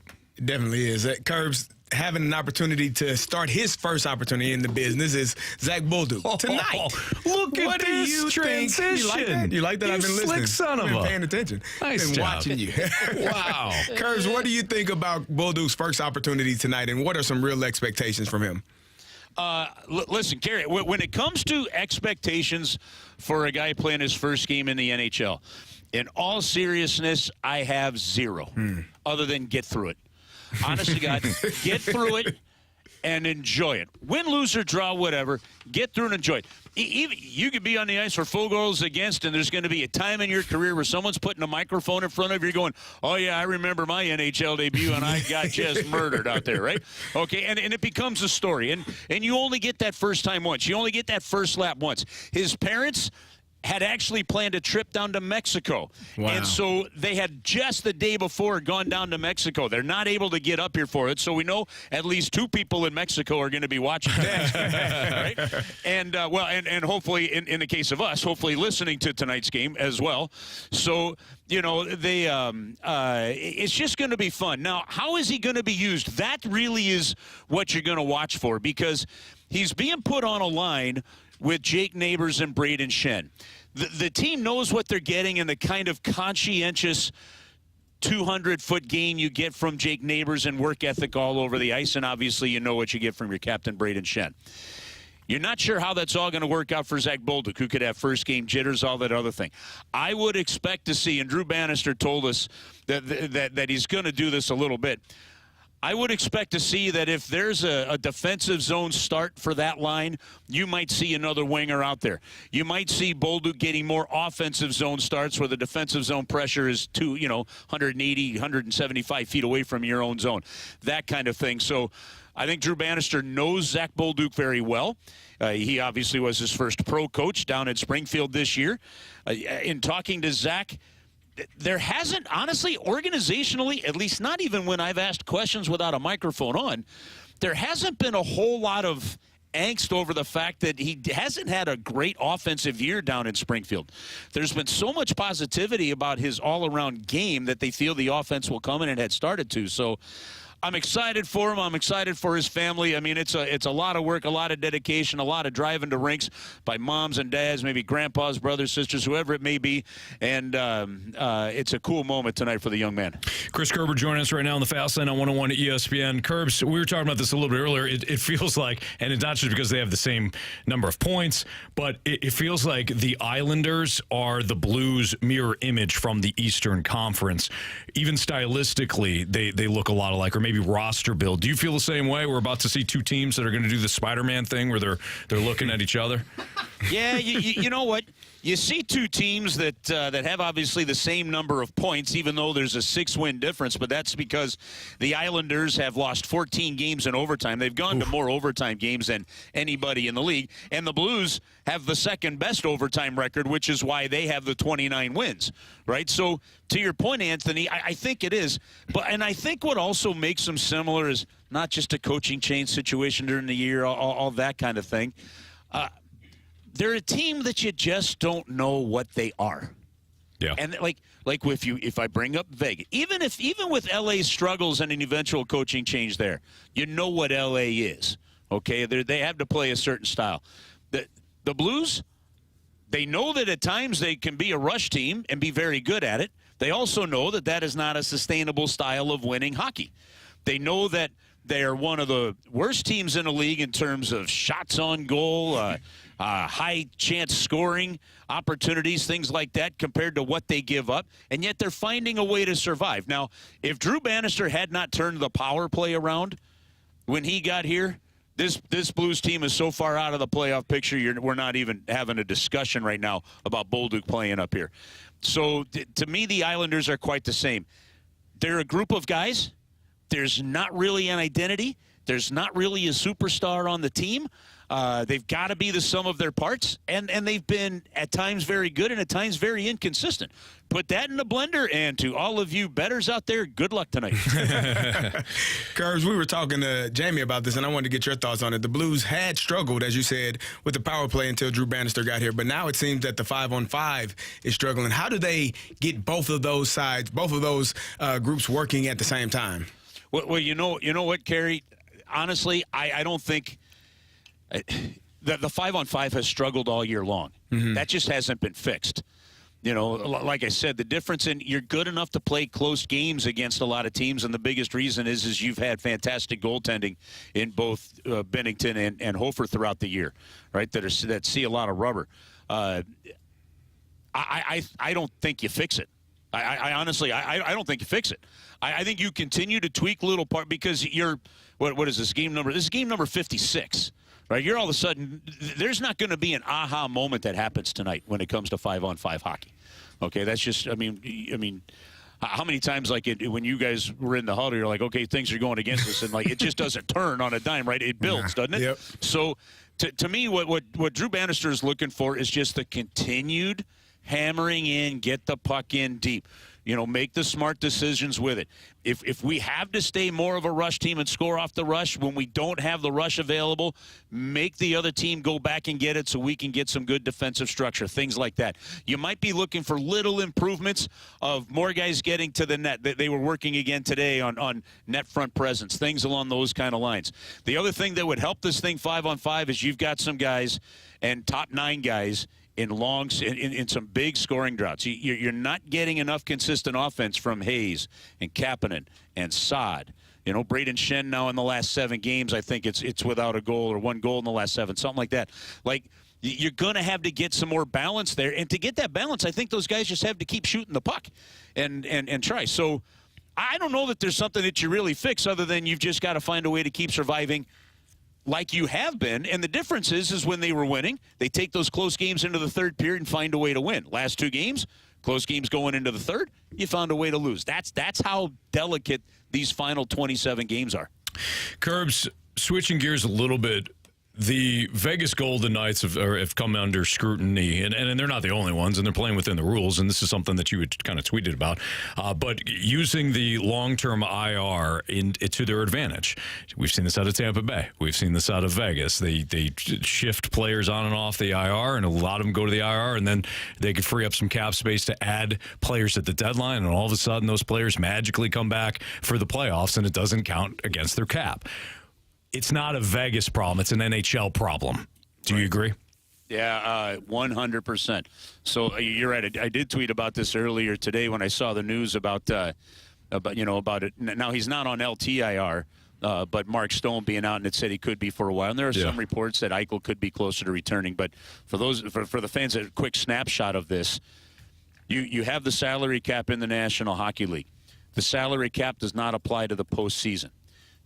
We call it the Kucherov now because it just sounds great, but the first team to really publicly do this was the Chicago Blackhawks when Patrick Kane missed most of the season, if not all, the regular season, and was back for Game 1 of the playoffs so you kept him on. Well, or he didn't miss most of it. He got injured. He could have come back and would have been ready to play, but what they did was they kept him on long-term IR. So like the St. Louis Blues who just put Justin Falk on long-term IR, the Blues actually have that $6.5 million of cap space of his to play with right now, okay? Now, if he comes off IR, well, then you got to lose that because whatever you filled with has got to leave during the regular season. The problem is what the Blackhawks did with Kane, and then they went out and they got I can't remember the centerman they got from the Coyotes with that cap space, but then they had all that extra depth, right? So the problem is that teams in the regular season are doing this. The Vegas Golden Knights did this last year. Kucherov with the Tampa Bay Lightning a couple years ago, Kane. And what they do is then these guys that really could play just say, okay, well, I'm still hurt, and then they're ready for the first round of the playoffs. And then all of a sudden you're actually playing with what truly could be like what truly could be like a salary cap that's 10, 12, 15 million over the cap. It makes no sense to me. Mm-hmm. So I believe this. If a player is on long-term IR for the final 2 games of the regular season, they're ineligible for the first round of the playoffs. Sure. Mm-hmm. Or, and it's going to be a hard sell, a much harder sell, you've got to have the salary cap go through the playoffs. I don't know why you wouldn't do that. But this is one where now, like we said, it's kind of it's a loophole, right? And they're playing within the rules. They're not doing anything wrong in terms of how they're managing the cap. But here's where I do think they are doing something wrong. And much like when Adam Silver started to finally jump in when NBA players just started resting because of load management, right? And it started to hurt the product of, people watching on TV, things like that. I believe you have teams that have players that are able to play and healthy enough to play sitting on IR for that sole purpose. And to me, that is illegal. That is against it if you've got healthy players on IR. And on long-term IR. And so, again, right now, not an illegal problem. It's not a Vegas problem or a Tampa problem. It is a league issue that I do believe needs to be addressed in some way, shape, or form. I don't believe that that kind of cap circumvention is something that the league should be able to stomach much longer. By the way, Kerbs, I think it was Vermette.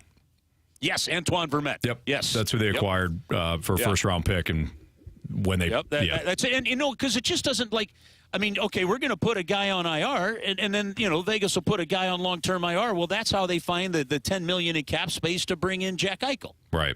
And then all of a sudden, a guy comes off IR. Kucherov comes off IR with an $8 million contract, okay, when he didn't play the whole time. And the part that does make it nefarious is the fact that they're ready for game one. And that's the issue here. So I truly believe the NHL, if they're going to have integrity in this process, you got to do something where either your cap goes through the playoffs, or if you're on LTIR on the final day of the regular season, you're ineligible in what is probably at times the toughest round to win, and that's the first round. Well said. Curbs, good stuff. Looking forward to tonight when you guys broadcast, of course, right there from Enterprise Center against the Islanders, and have a lot of fun with the young men and women that are going to be in the booth with you and experiencing all that you and Joey do.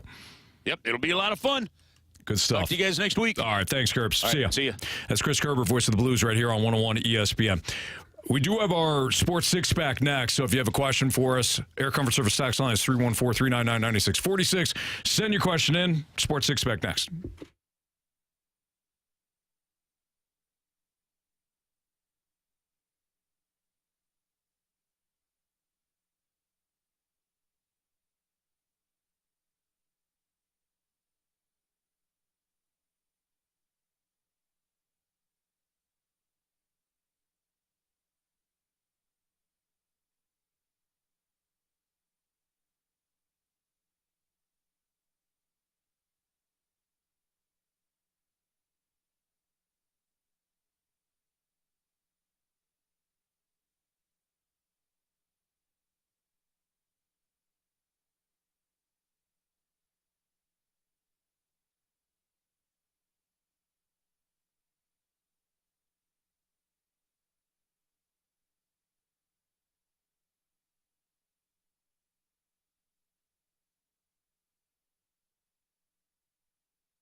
101 ESPN Sports Center.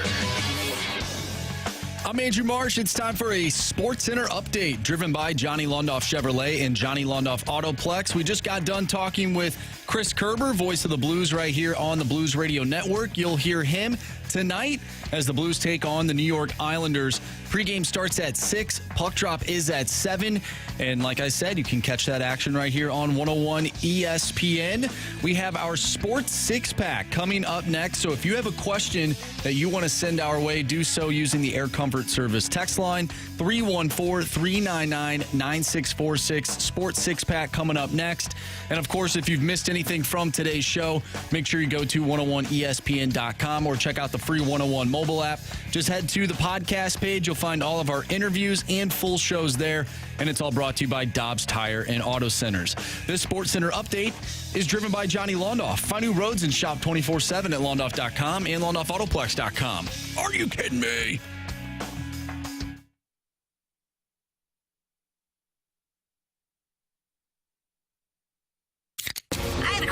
It's time for the Fast Lane to answer your sports questions. I want to ask you a bunch of questions, and I want to have them answered immediately. Asking me all these weird questions. Answer the question. Answer the question. Answer me! The Sports Six-Pack is now.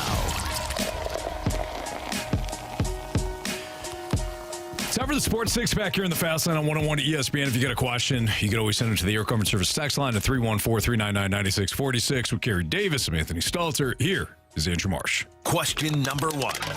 All right, this one comes from the Snake Pit from Gator. What are your guys' favorite type of Lil Debbie? The Lil Debbie cakes. Lil Debbie cakes. Is that the zebra cakes? Do those count? I believe so. Those were really good. Let's take a look at the inventory They here. have the Christmas trees. You have the powdered donuts. You have the chocolate cupcakes. My favorite is the oatmeal cream pies. Those are you're amazing. like Nick Saban. I am Nick Saban. Well, you know what? I'm looking at the Greatest college football coach of all time. You and him are the same. It's the same. Yeah, absolutely. The muffins that come in the little bags, those are outstanding. Oh, yeah. The mini muffins. Mini muffins are the Sign mini me up. brownies. Sign me up. Our kids like those. Anthony, you probably like the nutty bars, right? The nudie nutty bars? Nudie Nutter Bar of Newt Nation. No. Yeah. Oh, man, those honey buns are sweet, too. Honey buns are awesome. Honey buns are just sugar. You might as well just... It's all sugar. What are you saying? Bag of sugar open and just take it all in. You know what's underrated is the Swiss roll. They're solid. I'm going to go with the Ding Dong. How about the Star Crunch? You remember those? Nope, I do not. You don't remember Star Crunch? I don't. Oh, come on. I don't. Nope. Are they like Rice Krispie patties, kind of? But better? Yeah. Sugar. Oh, you got the... Yeah, it's a lot of snacks. Can't go... Boy, the that pecan, Little Debbie does a lot, pecan huh? spin wheel. That Little Debbie's got her hand in a lot of things. The honey bun probably is the best, though. You might be right. Man, honey bun. Honey buns are great. Yeah. My childhood was full of honey buns and Dr. Pepper. Were they? And Gushers. Living your best life. And video games. Certainly were. Yep, you certainly were. Boy, you had it made. Didn't even realize Didn't it. realize it. You know, Wake my up son and goldfish. told me the other day, he was like, you know what, Dad? You adults got it rough, man. You got bills to pay and adult things. Yeah. I like being a kid. Good for him. That's the most mature thing I've ever heard. Seriously. Right. Yeah. Like, I was a kid. I couldn't wait to be an adult. He's like, I'm not interested in that. Good for him. You got too much to do. Yeah. You Freaking wake up on a Saturday and play figure it video out, games. Kid. Have yourself a zebra cake or a Swiss roll. All of it. Yeah. Nothing else. And not have it go anywhere, but once you lose weight eating it, Just like live add life. muscle. Nothing. You don't gain. Yeah. Right. You're in your prime, son. Where did this come from? You're looking at your bicep. What have you been eating, son? Everything. Little Debbie Swiss cakes.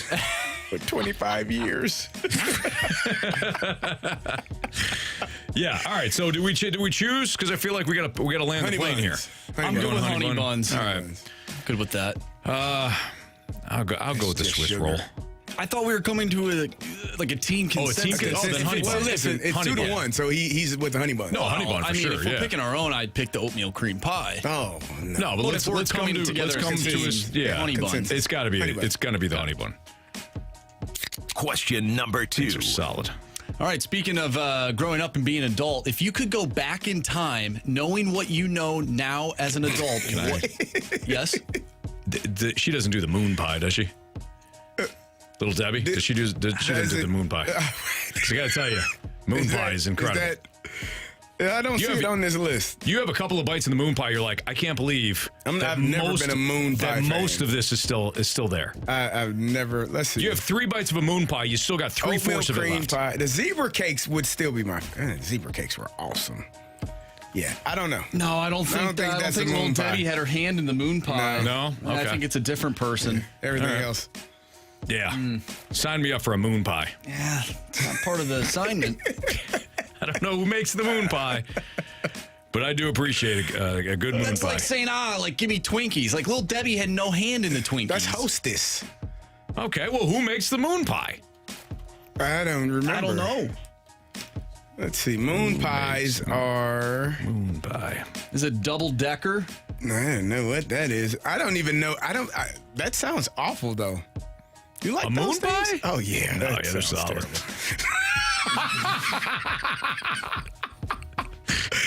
Moon pie. I don't know. I may have eaten one of You got those one chocolate? time. Oh, nah. You've got something else I'm okay. and marshmallow. I could maybe eat one of those. A nice I probably layer did of eat marshmallow. one of those. And actually, And you was get 2 like, I'm layers okay. of marshmallow. I'm okay. I'll pass. Solid. Nah.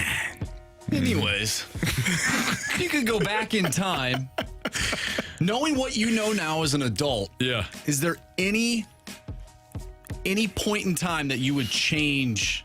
Any decision that you would change? I'd have went to Michigan on a visit just to see, fellas. Just to see. I shouldn't have left Michigan on Hanging. red. Do you get to start do you get to just start wherever you are with the knowledge that you have now? Because if so, sign me up for like an infant. Amazon, you say, huh? Yeah, exactly. Yeah.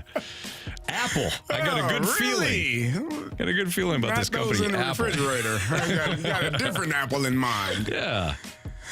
I would probably say, I think about this a lot because I got hurt my senior year, and I ended up having to have surgery In college? in college. Yeah, the Tuesday before our first game, and so I think about that. I wish I wouldn't have gotten hurt because I think I would have.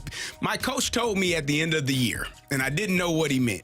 I missed 3 games, but I wasn't really healthy for like the first 6 or 7 games of the year. Mm-hmm. And I still caught 49 passes. But my coach told me at the end of the year, he said, man, we probably cost you millions of dollars. Oh, no. And I didn't know, it didn't, make sense to me at the time, but I'm thinking about it. As I got older and as I got into my career, I'm like, oh, yeah. Probably shouldn't have been playing. I probably should have sat out. Yeah. Or I probably should have waited until I was completely healthy. That's not your mentality. It's not. But he told me, he said, yeah, we probably cost you millions of dollars. Because I was the number 2 fullback in the nation going into my senior year. Still frustrated about that because I was clearly the number 1. I was better than all those guys. Who's number 1? Who knows? Some kid from Nebraska. Oh, of course. But he wasn't. So Yeah. it's neither here nor there. But I wish I would have gone back to, if I could do it again, I probably wouldn't have played in that game, the first game of the year, and just waited and made sure I was completely healthy. So were you a fullback the entire but 4 years at Illinois? We ran a lot of 1-back sets. So I never came off the field. If we were in 2-back sets, I was the fullback. If we were in 1-back sets, I was the running back. Who's the running back? That year, Yeah. my senior year, Pierre Thomas was one of them. Oh, okay. Yeah, he was a freshman. Super Bowl champion with the Saints? Yep, he's my guy. And then I had a couple other. We had like 3 freshmen that year. I think I've asked you this before. So a kid from my hometown was Antonio Harris. Yeah. Who went to Illinois. Mm-hmm. He was Antonio was the big second, back, man. Third or second all time. Might still be second or all time leading rusher at Illinois. Oh, really? Yep, second or third. I'm pretty sure he broke a top lot of records 10. at Bolingbrook. Yeah, Antonio was He's a big dude. Called him Magneto. Magneto. Yeah, my coach did. Hey, son, you got magnets in your pads? Why you always running into people? You're offensive lineman, just a magnet. You just like the contact. He did. He was a big fella. What would yours be, Anthony? Instead of Stalter in the fumble. Yeah, I'd go back. It'd be touchback. I'd go back and get away from that football. Cost me millions. So I'm sure a lot of people are looking for a white slow safety back in that time. But as soon as I fumbled that ball, my entire career went out the window. So yeah, I'd probably just back up, listen to the coach.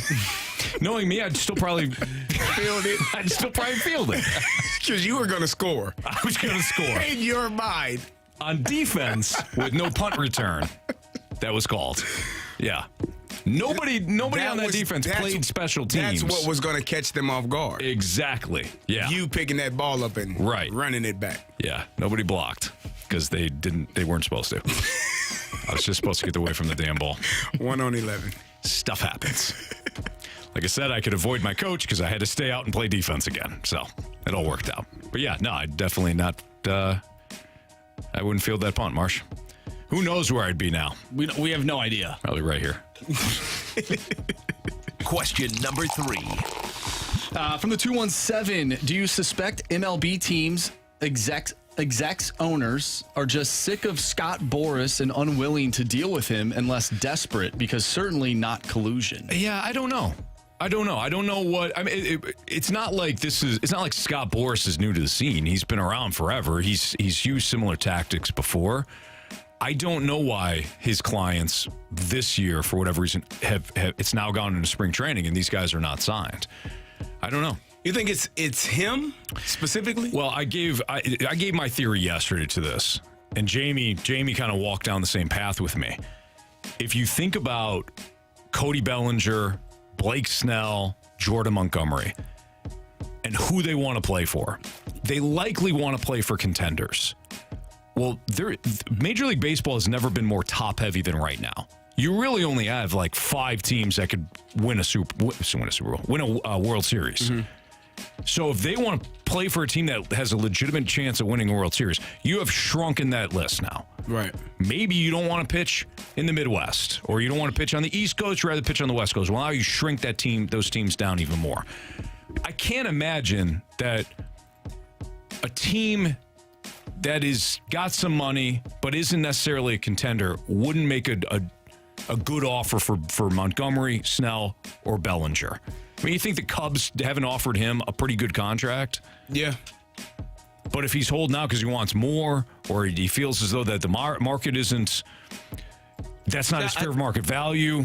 I think it's more that. I think it's more waiting on the money as opposed to opportunity for championship. Sure. Because if your goal is to win a championship, you at times you want your market value, but you would be willing to accept maybe a term, a contract. I want to win. I want to win. Mm-hmm. Now we can figure something out financially. Yeah. But I want to win. I think it's more about making sure that they get their market value as opposed to the team they're actually going to. What I'm about to say is a hell of a lot easier when I'm sitting here having no opportunity to ever make the money that these athletes are going to make. Anthony, you might miss out on $1 million. True. But if it were me, if I was an athlete and I was, God gave me the ability and I was sought after, I think I would take a 3-year deal or even a 2-year deal. Give me more bites at the apple. But it's so risky. I know I'm risking the injury. Yeah, it's risky. But I would rather teams are going to pay more on shorter term deals because it's less investment for them. It's less risk. 5-year deal, 3 of those years or 2 of those years might stink, right? Yeah. But if I'm willing to take a 2-year deal, I can bounce around if I want to. It's true. Make more money. Like some of these guys with the franchise tag with the NFL, they don't want it, right? It's a 1-year deal. Give me all that. Give me a buttload of money. Ask Kirk Cousins about it. I'll play well, and then I'll keep going. Made tons of money. All right, what do we get through? 3? Mm-hmm. It's not good enough. Let's do the other 3 next. Don't want to win ESPN.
We've all been in a tough spot before in terms of our finances. If you're somebody right now that's struggling to, make ends meet, but you need new tires, which of course is something that's going to help you get to work or help you get to school, wherever it may be. If you need new tires and you don't know how you're going to pay for them, make sure that you give my friends at R&R Tire Express a call. They will do an incredible job of making the tires an easy purchase. It's going to be painless for you. No one should have to spend their entire tax return on tires, and R&R Tire Express, you won't have to if you give them a call. Tax time is deal time, and the R&R Tire Express team is matching payments all month long. That means when you pay 1 week, they're going to pay 1 week, and you're going to have your tires paid off in no time. When you pay 2 weeks, they'll pay 2 weeks. You get the idea. R&R Tire Express offers flexible payment options plus peace of mind coverage that includes free tire installation, free rotations, free flat repair, and much more. They're not going to just send you the tires and say, hey, good luck putting those puppies on. No, at R&R Tire Express, everything comes with it. It's not just the tires. Again, it's the installation. It's that peace of mind that comes with free flat repair and so much more. So call 1-833-ROLL-NOW, 1-833-ROLL-NOW, or visit rnrtires.com to request a quick quote while they're going to match payments while all the tires and the wheels are in stock at R&R Tire Express. Again, call 1-833-ROLL-NOW or visit rnrtires.com.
It's time for the Fast Lane to answer your sports questions. I want to ask you a bunch of questions, and I want to have them answered immediately. Asking me all these weird questions. Answer the question. Answer the question. Answer me! The Sports Six-Pack is now.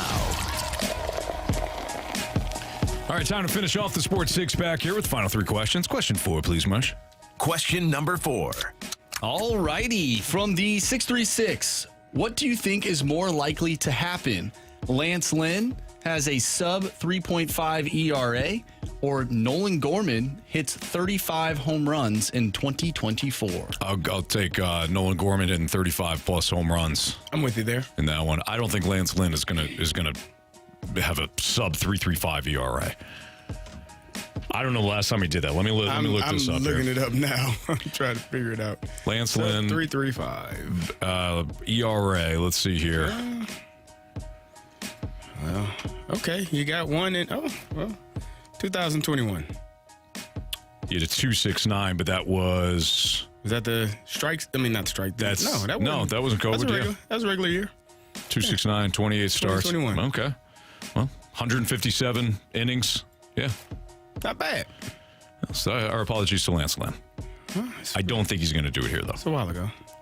Maybe. It was 3, 4 years, 3 years. 2022, he had a 3.99 ERA. In 2023, in total, a 5.73 ERA between the White Sox and the Dodgers.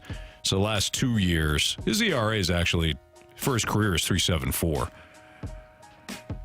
Lance Lynn, to me, keep the ball in the yard, strike as many people out as possible. Swing and miss. That's what the Cardinals went for. Yeah, they should go for swing and miss. That's what you got to have in this game, in this day and age. I actually don't fault them for zigging when everybody else was zagging and saying, hey, we're going to be a pitch-to-contact team. But when your defense was struggling and there's no shift anymore, there you go. I think we should probably maybe follow suit here. Last year, they didn't know that they knew. I mean, the rules got out late. And everybody, and most of the Cardinals were at the World Baseball Classic. So they were under the assumption that they could steal, and then they tried it, and then they were told by the umps, no, you got to have both guys on. Okay. I thought maybe that's why. Mm-hmm. So Nolan Gorman hitting 35 bombs. Question number 5. From the 314, can you guys explain the franchise tag in the NFL a little bit? What does it mean, and what are the benefits in giving a player the tag? Benefits is it's guaranteed. Guaranteed money. He's top 10 at your position, correct? Yeah, and then it goes up if you franchise him again. So like Saquon Barkley, for example, if he's franchised again. Right. I thought he wasn't franchised. I thought he ended up signing a deal that was. Did he sign? Oh, yeah. Did he sign? I don't think he took the franchise tag. Which one of them did. Tony Pollard did. Tony Pollard played on a franchise tag last year. So it's a 1-year deal, and I think it's the average. It's either the top 5 or top 10 average at your position that you get paid for that year. It's fully guaranteed. So as soon as you sign it, that money's guaranteed regardless of injury. The benefits to the team is that if you don't know if you want to sign that player long term, so like the Dallas Cowboys, for example, you don't know how Tony Pollard, coming off the injury, was going to perform this season. So you extend the franchise tag, you place the franchise tag on. If he signs it, he gets the guaranteed money. You get an opportunity to look at him again for a year. If I'm the Cowboys, I'm probably moving on. Pollard did not look like the same player. Well, he's not. He's not. So why give him a contract extension? The players don't like it because it doesn't. While the money's nice, it's only for 1 year. They want more cost certainty. They want the big deal to get that guaranteed money over the course of 4 or 5 seasons if they can, 3, even. So for a team, it's nice. It's a short commitment. For the player, it's nice because of the guarantee, but they typically want a long-term deal. They always do. But it is, Kirk Cousins is probably the one player you can look at in his career that has benefited the most. He got tagged twice in Washington and then went on to sign a 3-year deal. I think the first deal was a 3-year deal, fully guaranteed. And he's been fully guaranteed since then. He's done a really good job of just accepting, these. And again, it's a different position. Running backs, generally speaking, you don't want to be on a franchise tag because it literally, your career could be year to year, depending on how many hits you take, how many, how much your body gets banged up. So from a running back perspective, they never want to take the franchise tag and want to get, multiple years under their contract before they sign anything. Yeah, you could be Nick Chubb. And get your ACL torn. Yep, in 1 season, and then. And fortunately for him, that was just the only thing that happened because it looked much worse. It looked horrible. Yeah. Question number 6. From the 314, what's the one what-if moment in sports you would like to have back or see out? Mine is, the 314, that is, letting the Chris Paul trade go through to the Lakers so Kobe could have gotten more. So Kobe could have got more championships. It's an interesting one. What if? What if Ray Allen doesn't hit that 3 in the corner? Ooh. For the Heat? Yeah. Against the Spurs? Yeah. And you lose that one. You might never win a championship if you're LeBron and the Heat. And the Heat. That was the second one. That was the first one, right? That was the second. But that was the first one they won. Or was that the second one? Yeah, because they lost. Didn't they lose to the Mavericks? They lost to the Mavericks. No, they defeated the Thunder, though. No. Yeah. I think they defeated the Thunder. Then they defeated, because they went back-to-back against the Spurs. And then they played the Spurs again and lost. Oh, okay. So they defeated 2-2. Yeah, you might be right. But then you only get one championship out of that. Yeah. instead of not 4, not 5, not 6, not 7. Yeah, they lost. You're right. They lost to the Mavericks, and then they beat the up-and-coming Thunder. Let's see here. That's a good one, too, while you're waiting on that. Yeah. What if that team they beat the Thunder. together? Yeah. Yep, they lost the Mavericks. They beat the Thunder. They beat the Spurs, and then the Spurs beat them the following year. What if that team? You're right. What if that team stayed together? Because I think Harden. James Harden was the first one to go. Yep. Russell Westbrook and KD. I mean, imagine if KD stays with OKC. Imagine if he stays with the Warriors. Boy, we could do this with a lot. What if Tom Brady wound up in the NFC? How many Super Bowls does Peyton Manning go to? How many Super Bowls does he win? Or what if Tom Brady doesn't get the benefit of that call against Oakland? What if Drew Bledsoe never gets hurt?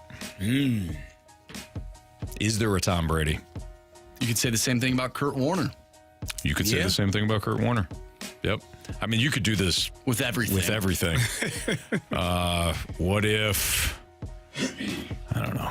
It's a lot. I've seen a YouTube video. This guy. What if? Here's one. What if Jerry Jones puts his pride and ego aside and retains Jimmy Johnson? Probably win more championships. Probably. Barry Switzer won one with Jimmy Johnson's players, so there's at least one. I saw this YouTube video, this page. I couldn't tell you what it is, but it's sort of like a trickle-down effect that this guy does, where he'll take. The one I saw was some dude in Major League Baseball that got injured that led to like another team winning a World Series because one guy got injured. They brought another dude in. He had a good year. That guy ended up getting traded. He ended up playing on another team. And they ended up winning the World Series because he did this, did that. It was crazy, but it was kind of cool. What if the Cardinals in 11 just have one of those games that the other teams lost, like the Braves? Yeah. What if the Braves win and the Cardinals don't even go to the playoffs? You're looking at 2006 as your last championship. I mean, what if that team didn't win? Like, what does this organization look like? That's not a World Series since, 85? They don't win 2 in the 21st century? Yeah. That's a long time. You're looking at something like what the Dodgers had until they won in 2020. Yep. That's crazy. What if the Falcons didn't trade Brett Favre?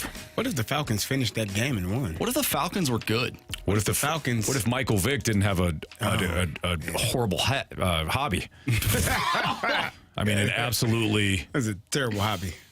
Tragic, awful, disgusting hobby. Yeah. Again, you could do this with any franchise. What if Bo Jackson didn't get hurt? Oh, man. 3-1-4. That's a good one. What if Matt Ryan didn't take 2 sacks? And they kicked a field goal. What did your coach in Indianapolis say to you? First running back meeting? Oh, if you don't protect the quarterback, you won't have a job. Yeah. Devontae Freeman whiffed on Chris Long. Yeah. Okay, I'm done. Speaking of missing out, did the Cardinals miss out on adding a potential veteran free agent on a cheap deal? There's some interesting players that landed one-year deals or even minor league deals. Could the Cardinals, have they been better? Would they have been better with one of these guys? We'll talk about that next on 101 ESPN.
Fast Lane on 101 ESPN 507. Your time check is brought to you by Clarkson Jewelers, an officially licensed Rolex jeweler.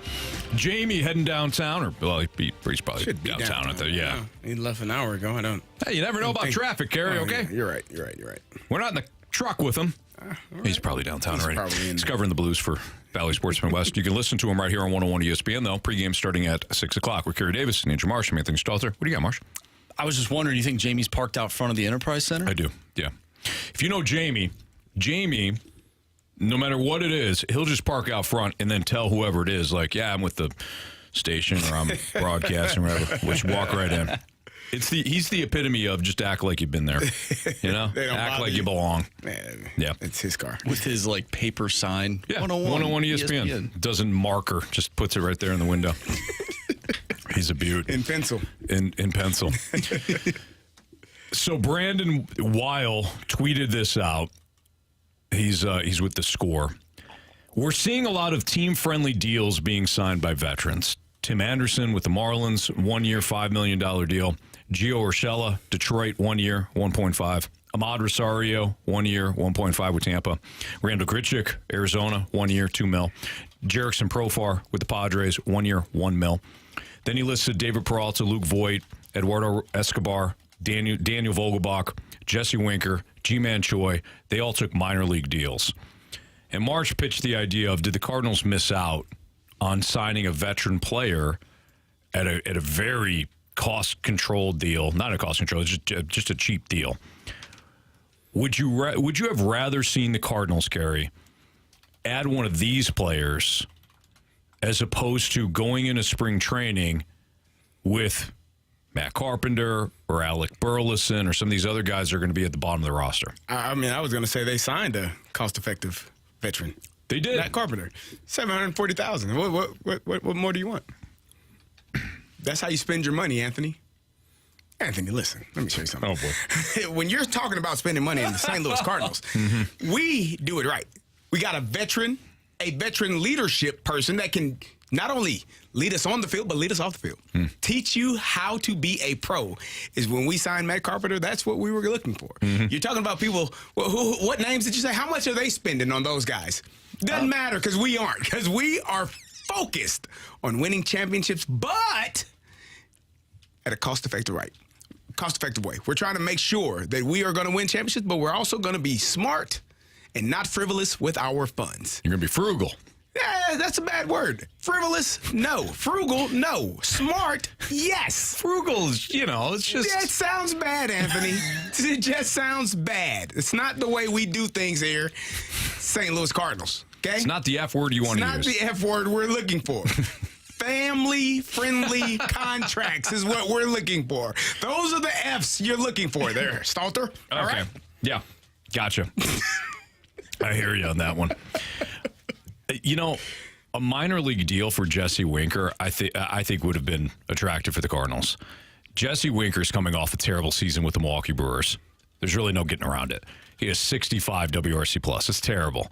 And he only played in 61 games last year. But this is a player that consistently is in that, his highest season was 148 with Cincinnati, 148 WRC plus, 142 WRC plus, 111, 127, 134, 108 in Seattle. So he had one okay season, slightly above average season, and then one terrible season. Jesse Winker at 29, 30 years old, with his power, with his ability to, again, create offense for you, I would rather have Jesse Winker. But he plays in the outfield, right? Yeah. Well, our outfield positions are solidified, no? Alec Burleson? You're solidified. Who's not really an outfielder? Well, what position is next to his name? Should be DH. Would you rather have a veteran play? Maybe Jesse Winker isn't your guy. Maybe you're more of a Randall Grichuk guy or Ahmad Rosario. Or I think the Cardinals, I've said this time and time again, the Cardinals, in my opinion, are so much like the Pittsburgh Steelers in terms of signing free agents. When you sign someone that has not been in your organization, it has to have a certain look, certain feel. That's why they go back and get guys that they are comfortable with and familiar with. Sure. Right? Pittsburgh doesn't go out and sign huge free agents because sometimes you create bad habits. You learn bad habits in other places, in other organizations. And if your mindset is you want to be a certain way, handle your business a certain way, the Cardinal way is what they've talked about and what we've heard time and time again, then maybe that's not the route you want to go in terms of signing people that are not necessarily Cardinals or former Cardinals or know of that Cardinal. At what point do you get away from that? You would have to tell me. I don't know. I don't think that they have clearly. They went back and got 2. Right.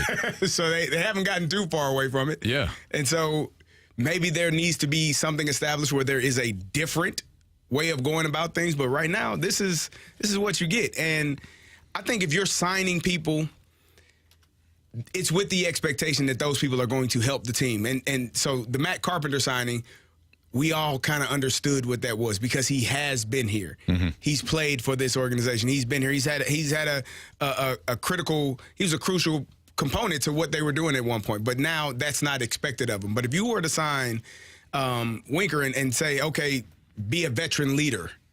No, man, I want to play. I'm 30 years old. Right. I'm not here to. I'm trying to further my career. He's 7 years into his career. He's trying to continue that career as opposed to where Matt Carpenter is on the back 9, and he can be more set in a role where he's not expected or he does not expect to play every single day. I think if you bring one of those guys in, they are expected to play every day, and who are you going to move out of these spots? Yeah, for me, if it's a minor league deal, that's what Winker signed with the Nationals. If it's a minor league deal, bring him in. If he winds up having a big camp, he winds up having a big spring training, and Alec Burleson shrinks, well, Winker's my 5th outfielder. I can't even remember the young man's name that was in the outfield hitting all the bombs in minors. What's his name? The outfielder. I was here last year. Juan Perez? Nah, not him. He's another one. Oh, Richie Palacios? No, not him. Moises Gomez. There you go. Moises Gomez. There you go. You got rid of him, didn't you? I did. So why would you need another one? Well, he's back, actually. Is he back? All right. Well, there you go. So you got him back. That. No one wanted him. Nobody wanted him. This is going to be an interesting. You know what? Let's carry this over because this season is going to be an interesting case study for the Cardinals for a lot of reasons, and it could be either disastrous or they could look like geniuses. We'll get into that next on 101 ESPN.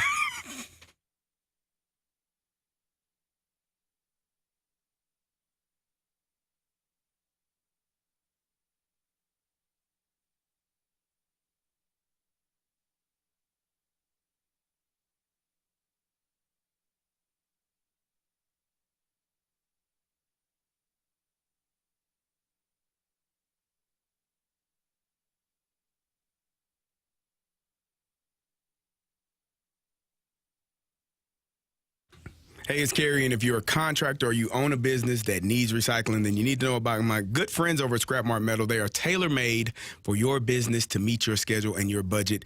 They understand that job site cleanup for contractors can be a mess, so you should go in, set up a business account with Scrap Mart Metal to recycle that metal. It's one less thing you have to do during cleanup. If you own the heavy equipment, you know how frustrating it is. That equipment often breaks down. It often needs to be repaired, and then eventually it's time to get rid of it. Scrap Mart Metal will come and pick it up. They'll haul it away to one of their locations and get you a check the same day. If you're a do-it-yourselfer, you don't like people doing things for you, want to haul it away yourself, they got 3 convenient locations, Valley Park, Peevely, and Jonesburg, where you can take that metal to. If it's metal, they buy it.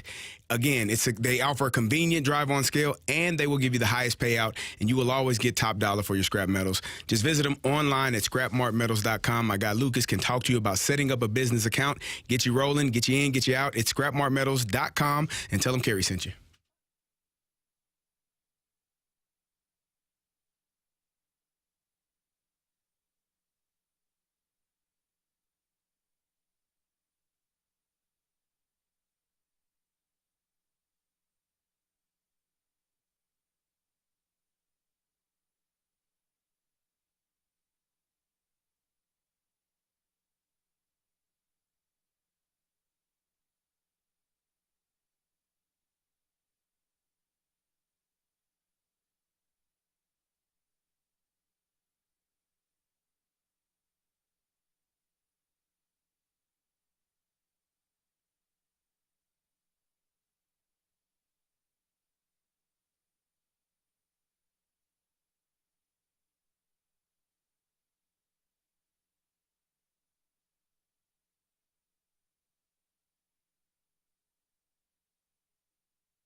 So Carey and I were just having the discussion about whether or not the Cardinals could have added a veteran free agent that wasn't Matt Carpenter, wasn't somebody that, had previously played for the Cardinals. Now, in fairness to the front office, it's not like John Mozeliak was the only one that wanted to bring back Matt Carpenter. Paul Goldschmidt pushed for him. Nolan Arenado pushed for him.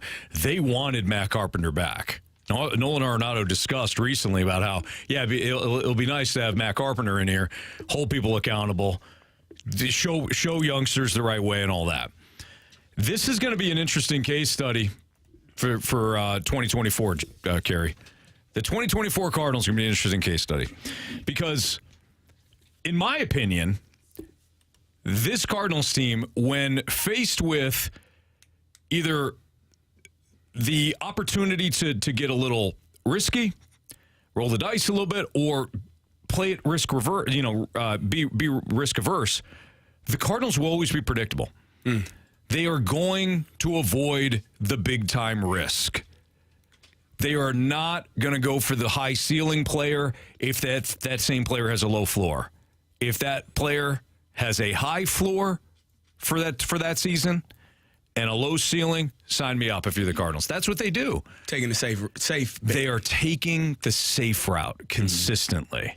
Lance Lynn, Kyle Gibson, Matt Carpenter, these are safe signings. Again, we've discussed it. It's about not overspending. I think that's the number one goal. Win a championship if you can, but don't do it where it's going to cost you a ton of money. And to a degree, you can respect that because you've seen the Mets have to, backtrack and reverse and say, oh, that's not the way. We're going to get rid of these pitchers. They're costing too much. We're going to go in a different direction.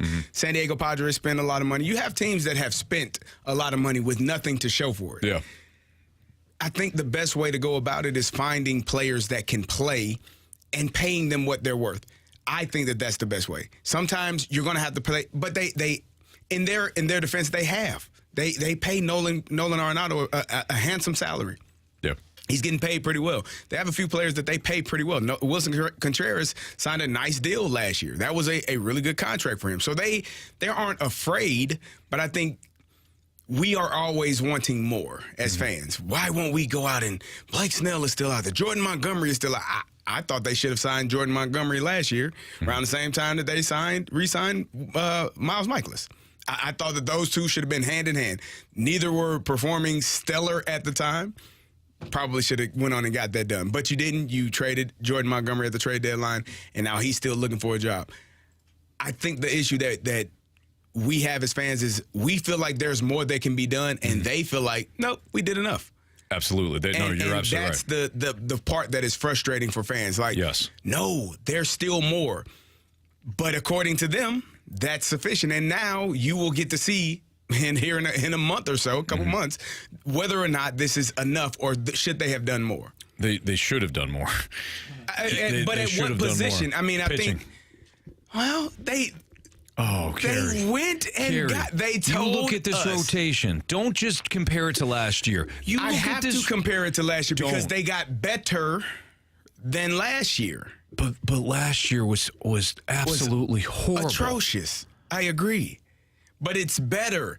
And if that's all you're going for is better, but again, the bar was set really low. I don't. Okay, thank you. I don't. Okay. I don't. I didn't know if I was talking to Carey Davis or the Cardinals right now. Well, I don't have now. Okay, thank you. Here you go. Okay, there we go. We did what we said we would do. Right. And I don't understand what you're mad about. I'm frustrated. We told you that we were going to get 3 starters. Yeah. We went and we spent money on Sonny Gray. He's third. He was third last season in ERA. I like the Sonny Gray signing. He's going to be the ace. When we go out there, game 1 of the playoffs, guess who's going to be throwing the ball out? Sonny Gray. Sonny Gray. Say it with me. Sonny Gray. It's like Sonny Gray. Hey, no, Cardinals, listen. Say it more enthusiasm. Cardinals, I like the Sonny Gray signing. What else? What don't you like? You did the bare minimum. We got 3 starters, did we not? Yes. Did I say we were going to get 3 starters? Yes. Well, what is your complaint, Anthony? The standard. Is the bullpen better? Yes. Is the rotation the better? It's Will fine. the lineup be better? I don't know. It should be. Yeah. You know. Say it with me. Yes. Why couldn't you have brought in like another Why couldn't you bring in Jordan Montgomery and then have either Lance Lynn or Kyle Gibson? Do you know if Jordan Montgomery wants to be here? Because here at the Cardinals, we want people that are going to be here. Isn't that right, Marcia? Isn't that what we talked about? Mm-hmm. People that want to be here. You know how hard it is working with Scott Boras? You see he's got 4 guys still out there trying to get paid. They're not. Hey, you're going to come back down and maybe, Jordan will be knocking at our door again and we'll talk. But until then, we want people that want to be. You know who wants to be here? Matt Carpenter. That's why he's here. Lance Lynn, Kyle Gibson, that guy that I told you, Sonny Gray, wants to be here. What about trading for Tyler Glass now? Nah, I don't want to be here. You know why you did? That's what he said. We learned. No, we learned. You traded for him. You'd have to be here. The best way to not worry about Scott Boras is to not even talk to any of his clients. That's true. That's what we do here at there you go. Cardinals LLC. St. Louis Cardinals LLC. Or whatever they call it. Yeah. So predictable. Well, so boring. We will see how well they perform in 24. If it's the same madness that it was last year, you're going to have an uprising. Fans are I think they were already there. They have end of been July, there. August of last year. It was a level of frustration. This fan base has been frustrated for a while now. But this fan base has been frustrated for years. The players have to perform better as well. They do, but you got to get the right players. Yeah, and there's only so much you can ask for out of Lance Lynn and Kyle Gibson. What are you asking? You asked them to eat innings. You want innings? I want good pitching. You got innings. Huh? Yeah? That's what you complained about last year. This is like here's the thing. I don't think fans their number one complaint was, man, we need our pitchers to go deeper into the games. It's like, no, I think they just want them to win ball games and not pitch well enough to win ball games and not be down by 5 heading into the 5th. Yeah, heading into the 5th, more like heading into the bottom of the 1st. No, they had some games where they were heading into the 5th down 5. There's more. It was a bunch of games. I just think that the way that the Cardinals attacked this offseason was so Cardinal-esque. It was just flat out, let's get guys that were easy to sign, that wanted to be here, bring back the old old Cardinal way. You know what? It's easier to sign guys that want to be here. Yes. First day of free agency. Boom. Got our guys. Boom, boom, Gunnarsson. We're done. Boom, boom, And that was it. All right, we got the biggest question of the day coming up next here in the Fast Lane on 101 ESPN.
Anthony Stalter, we called our guy Stewie because Stewie, I want you to tell a story right now. Why don't you tell us a story about a recent customer that just refied?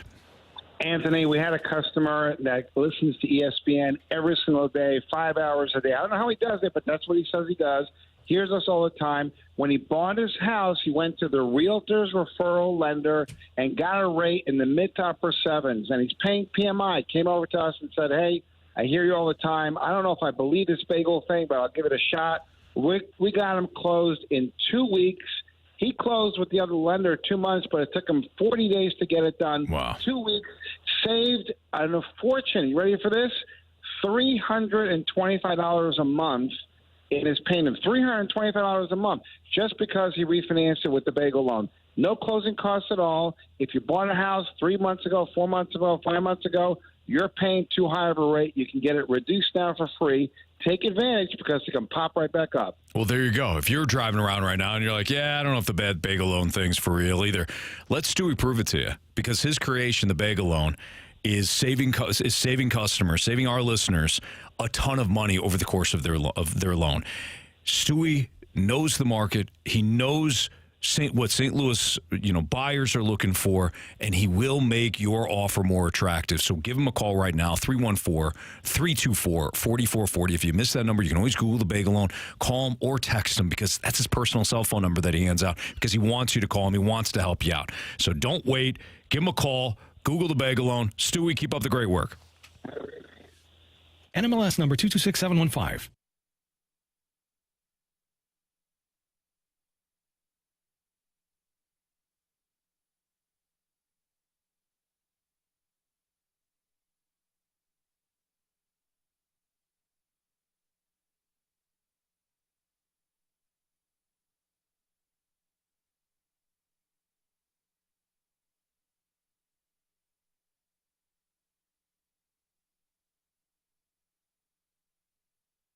You've heard of all the services Victory Men's Health offers. Now it's even easier with their telehealth service. Whether it's weight loss, hormones, or micronutrient testing, you can be assessed in the comfort of your own home. It's easy by just going to victorymenshealth.com and clicking on telehealth. Pick the service you're interested in, and based on what service you are seeking, a lab draw kit will be shipped right to your home. Then a video telehealth consultation to discuss your results. Telehealth from Victory Men's Health. victorymenshealth.com for more details. Must be a resident of Illinois or Missouri to use this service.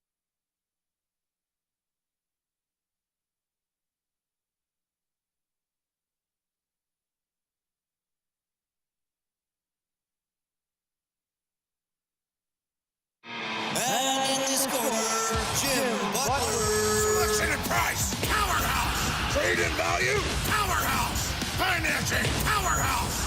Find new roads at JimButlerChevrolet.com.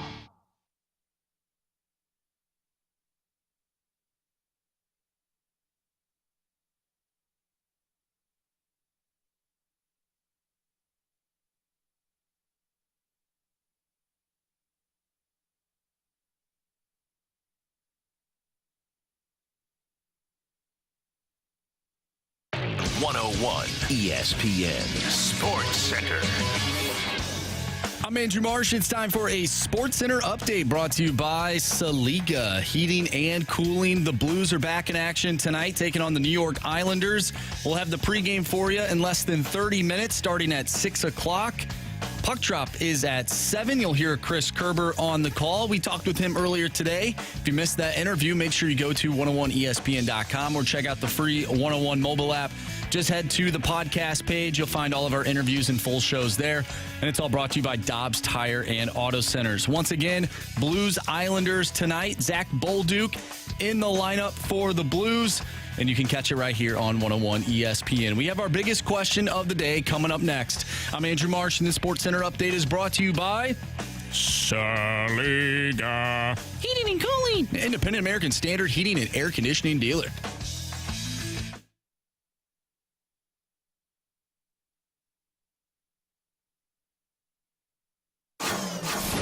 It's time for the Fast Lane's biggest question of the day. With Carey Davis and Anthony Stalter, is Andrew Marsh with the biggest question of the day. All right, I have two questions for you. We'll go to the text line first before we get to the second one. From the 314, biggest question of the day. If you had a show in Florida for spring training, would you get Mo or DeWitt on the show and then rip them right in front of them? No, we wouldn't. Absolutely not. No, and you may think, oh, you don't have the stones to do it. Anybody that comes on this show is a guest, and I learned this from Randy Carricker. Randy Carricker has always maintained that if you come on the show, you are a guest in the show, just like you'd be a guest in my house.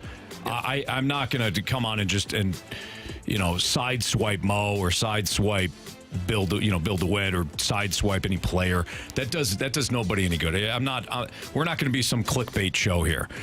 If they were to ask me, hey, I heard you say X, Y, and Z, I would absolutely own up to it. I'd say, yeah, I said that. Here's why I said that. You want to have a discussion on it? But no, that to me is Bush League to do something like that. I agree. I don't think you didn't do this. You didn't do that. Yeah, you don't attack the person that you're interviewing. No, that's not that's not respectful. It's not respectful. There's no skill in that either. If you want to ask him a question, there's ways to ask. Mm-hmm. He doesn't have to answer it, but you get what was his name? The quarterback that punched the guy in the face. Oh, Mason Rudolph. No, not that one. Oh, no, not him. We're not talking about helmets. Jim Everett. When he punched Jim Rome. Jim Rome, yeah. He kept calling him Chris Everett. Yeah. Yes. He kept calling him. He needed his ass kicked for that. He did. He should have attacked him. He did. Yeah, that was on. I don't know how Jim Rome feels about that now. It was ridiculous. But I was a kid watching that. I'm like, what are you doing? Would you do that? Yeah, you're poking, and then you get your ass kicked. Yeah, you should have. You could be professional. You can ask the questions that you want to ask. There's sometimes we'll have somebody on and they're like, "Oh, you're afraid to ask that question." You got to pay attention. I'm trying to ask it in a way that will allow whoever we're talking to provide a response that you may have to read between the lines. Let's just have them on. I hate all your signings. Okay, cool. Never liked you. Yeah, it's not to make it personal. I don't think it's good. We joke a lot in the show. We use a lot of hyperbole. We use a lot of sarcasm. But ultimately, believe it or not, we are professionals. Ish. Carey's a professional. Ish. The rest of us, yeah. So to the second biggest question of the day, obviously we're talking about the signings in that last segment, but when we look to the bullpen, Anthony, I know you were fairly critical of their signings, but when you look at the bullpen, how are you feeling about the Cardinals bullpen? And does the bullpen make sense? Does that make the starting rotation make sense? Yeah. No, it doesn't make the starting rotation. That last question, that's a no. You tried to pull him around. I didn't want to berate him, right? I just tried to ask a question. But he chose. I was right there. As if Anthony was in my house. Yeah. You tried to sideswipe me there at the end. No, it doesn't make sense to the starting rotation. I do like the bullpen. I like the additions. Here's why I like the bullpen. How many times last year, I don't know if anybody felt this way, so I'll just speak for myself. Watching that crap product last year, I don't know how many times you would see a pitch to contact starter give up 9 hits and 4 runs, and they turn around and bring in a pitch to contact reliever who's got flat stuff, no ability to strike somebody out. They immediately give up their 3 hits in 2 innings and another 2 runs, and you just got to watch the same thing over and over again. Last year. At some point, you got to bring in stuff. And when I look at the relievers now, I think they've got more swing and miss. I think they've got nastier stuff. We'll see if they can control it, not have all these walks and all that, not walk the tightrope. But I really like the pen. And so do the starters. Have more swing and miss stuff than last year. So you got better. Right? No? Yeah? Yeah? He's coming around, Marsh. Well, hold on now. Let's not act like I'm on your side right now unless the glasses are on. Yeah. That's a good point. I'm just asking questions. Carey. He's coming around. Yeah, I put those glasses on, I turn into a different person. Carey, would you say that the Patriots last year were better than the Panthers? Last year? Yes. Were the Patriots better than the Panthers? Barely. But they were better. But they were improved over the Panthers. Like what the Panthers put on the field and what the Patriots put on the fields, we would all agree that the Patriots were better than the Panthers. Okay. What are you getting at, Anthony? What are you getting at, What I'm getting at is that last year the Cardinals were the Panthers. This year they might be the Patriots. I'm not gonna praise you for that. Awful. I'm not gonna. Shameful. Carey, you want me to praise the Cardinals for putting a Patriot-like effort into their offseason. Says America. I'm not gonna do it. I'm not gonna do it. You want me just to, they're better. They're improved. There is varying Mac degrees. Jones starting for us? Damn. Yes. His name is Lance Lynn. Oh, no. Come on. Mac Jones better than Bryce Young. Ish. You don't believe that. You do not. What? You don't believe it's the same thing that you're trying to sell me. Now they're better. They are much better. They are more Carolina Panthers last year and more along the lines of, I don't know, Denver Broncos this year? I got it. Who you Become got? another person. Here we go. The Cardinals, yeah. You know who they were? They were the Houston Texans a few years ago. And guess what that team did this year, Anthony? They went to the playoffs. They just got in. They even won a playoff game. They did. They went from one of the worst teams in the league to one of the best teams. That's what I'm looking at right now. And you would take your NFL metaphors and similes and comparisons, whatever you want to call it. Get that out of here, okay? You want to come at me and Carey, part of the LLC, St. Louis Cardinals organization? Cardinals LLC. You know what those two L's do? They turn into a W. Yeah. You take a negative and take a negative, and you turn it into a positive. That's what you do. What's the C then? Championships win. Baby. Championships. Walked into that one, didn't I? Patriots. Mac Jones. I'm sorry. All right. So the Cardinals are the Panthers last year, and now the Cardinals are the Cardinals of last year. Which Cardinals? Arizona. They're better. They're better than the Panthers. No. By 2 full games. Well, in baseball talk, that might be 10. So there you go. Still not good enough, which is my point. Which is my overall point, Carey. 81 and 81 ain't going to get it? No. And the funny thing is, I still think they're going to win the division. Well, what does that say? Because somebody has to. This division's a joke. An absolute joke. It's the same division they were in last year. Not really. Last year, the Brewers had Corbin Burns, and they were still trying. I mean, come on. What are we doing here? Is baseball becoming terrible? Yes. They changed these rules This is to make one of it the better. worst off seasons I thought Major League Baseball has ever had. You had the Dodgers signing everybody. You really only have 5 teams that could legitimately win a World Series. And you know next who's year. going to win it? None of those 5 teams. They will. One of those 5 teams is going to win it next The year. Dodgers just won a They're spring training game like 19 to 1. 14 to 1. I think it was the Dodgers 19. won. Was it 19? They had 19 the last time I checked. Was it 19 or It's 14. Is it 14? 14 I need to 1. put these glasses back on. Yeah. Dodgers beat the Padres, say 14 to 1. Yeah, these Dodgers smodgers, Anthony. This is need them. This What is are the they gonna first. do, lose again? Hold on, this is the first spring training game, right? First spring training Things game are of the coming year. together. 14 to 1. That to me will be a microcosm of the season. Yeah, they used up all their runs. Cardinals There you sweep. go. First series of the season. Half the teams will be out of it by the All-Star break. year. Not the Cardinals. No, because they play in a garbage division. Probably the other 4 teams they play in the division. 3 of them will be out of Here, it. you want to try? I've tried. Just St. Louis Cardinals LLC, we're about winning. You know, the L, as you said, the L. Negative, positive, yeah. win championships. I saw or a lot of ladies L's love last championships. year. Now, don't worry about those L's. Don't worry about those you L's. added about 91 L's to your No. This LLC last year. This year, the Cardinals will have things corrected.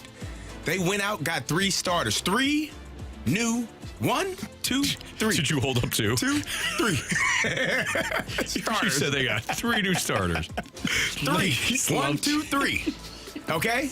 Yeah. Bullpen, corrected. Mm-hmm. Nolan Arenado, not a great start to last year. It's okay. Why? Because he knows how to win. He knows how to play. He does. The game at a high level. Yes, he One does. of the greatest third basemen to ever live. Absolutely. Right? Yes. Paul Goldschmidt, what did he do 2 years ago? Won the MVP. Well, what do you think he's going to do this year? Same. Don't answer it. Don't worry about it. Wilson Contreras, off year. People threw him under the bus. You know what that man did? Showed up every single day. Mason Wynn is a stud. Say it with me, stud. He's a stud. There you go. Jordan Walker, you said it yourself. He's huge. Came into spring. He's playing right field. 30 home runs. Lars Newbar, you're a fan. You're part of the Nutty Neuters of Newt Nation. I'm not. You I just are. like You said Newt. it earlier. Yeah. And Tommy Edman, ready to roll. He's not, though. Brendan Donovan, 18 gloves in his bag. He's ready to roll. He got 2 bags coming to spring training, okay? Yeah.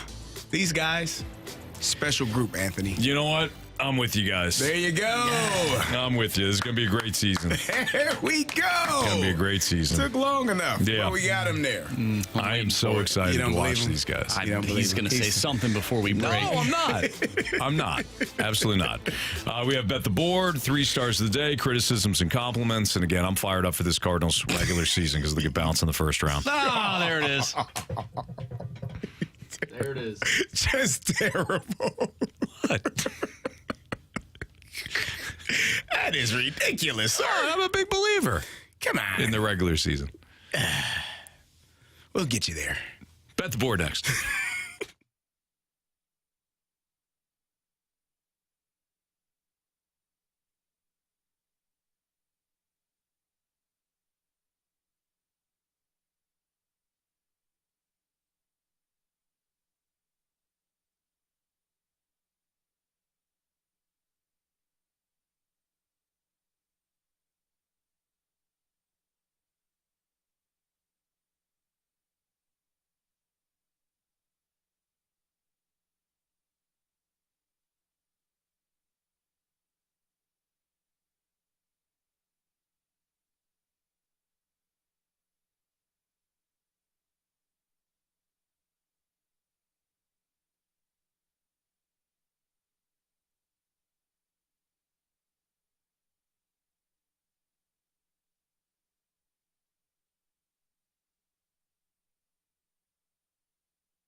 If you missed anything from today's show, you can download the podcast at 101ESPN.com or your 101 ESPN mobile app. All brought to you by Dobbs Tire and Auto Centers. We got a new leader for Bet the Board. Unfortunately, it's Carey Davis. Oh, unfortunately. Well, only because I held the lead there for a couple of days. What happened last night? Oh, remember when I said there's no way. There's no way that Duke doesn't cover the spread? Like there's no. What was the 5.5? There was no. Duke had no business. I said only being a 5.5 point favorite. So you chose Miami. This makes no sense at all. Give me Miami. Yeah. Miami finished third last night in that game. They lost by like 25. I mean, was it even that close? It wasn't close. They got taken behind the woodshed repeatedly. Bad. They lost 84-55. It was 40-23 at halftime. Wasn't even that close. 84-55. It didn't make any sense. It was. Should have just leaned into. Yeah, it doesn't make sense. The line's too low. Not me though. I'm smarter than everybody. See, Carey, this is a circle right here. That's a circle, but I'm going to call it a square. I'm glad you all didn't let me pick my Illini last night. I wanted to. Outright. Said the game was started already, so I couldn't pick them. I said, okay. Which, I mean, that's a pretty good rule. Yeah, thank you. They were up 7 at halftime. They were up by 10 with 2 minutes left. Lost outright. They were losing when I wanted to pick them, though. They were. At that point. Yeah, but that was down by like 2. It was early. Anyways, Carey, you have honors. Well, since the NBA has started back up, I'm going to go with the Golden State Warriors -6 at home versus your Los Angeles Lakers. Not mine. Yeah, LeBron's out. Oh. So. Like Jamie said earlier, load management. Yeah, he's got a coming off the All-Star break. I guess all that jumping in the All-Star game. Yeah, that's certainly an issue. All right, Marsh, I'm next. Yes. Give me the St. Louis Blues tonight. I think they're going to upend. They're actually a small underdog. I think they're going to upset the New York Islanders tonight. Small upset, but I think they rebound. Last 2 efforts, not great. I think we get one of their best efforts. I think Binnington plays outstanding tonight. I think Zach Bolduc scores his first goal. Oh, you did. Not only of the game, but also of his career. And the Blues win tonight 4-2. Okay. Jamie did give us his pick. This is an actual Jamie pick. He likes the Panthers tonight against the Carolina Hurricanes. The Panthers are +100, so that's Jamie's pick. Because, Carey, you're in first. I'm in second. Jamie's in third. And Marsh, you won last night. I did win last night. Nice job, kid. Yeah, Citadel and Mercer over 135.5. Here's the thing. He won and then he lost. Yeah. Because he just... He tried to jinx. He tried to hedge his bet. And the gambling gods go, we see exactly what you're doing. We need to come back and bet the board. Yeah. Gambling gods are like, yeah, I don't think so. Yeah, no. They said, I know what you're doing, and I don't like it. Yeah, that's what they said. I didn't like it one bit. Yeah. All right, Marsh, what's your play? I think I'm going to go with the Blues-Islanders game as well. I'm looking at the head-to-head, right? These two teams, the past 3 games, the over has hit.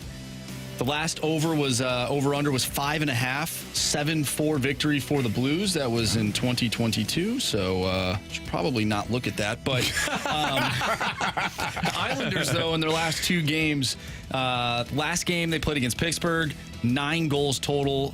Against the Rangers, 11 goals. I think tonight's going to be like a 4-3 game. Hopefully the Blues win. So I'm going to take the over tonight. I think the over is at 6 goals. So hopefully we don't push. Yeah, because a push does nothing for you. A push might as well be a loss. Yeah. You got 6 or 6.5? 6. It's at 6. So we need 7 goals tonight. I say 6.5. So do I. Well, if it hits 7, it's 7. Can't score a half goal. There you go. Yeah, so. That's true. Yeah, because push doesn't matter. It does, right? You can't. It's like no half goals. Okay, not in Bet the Board. No. We should alter the rules though. I was thinking about this. So next month, we should do it like on a money basis. You should be punished if you lose a heavy favorite, or you should be rewarded if you take an underdog.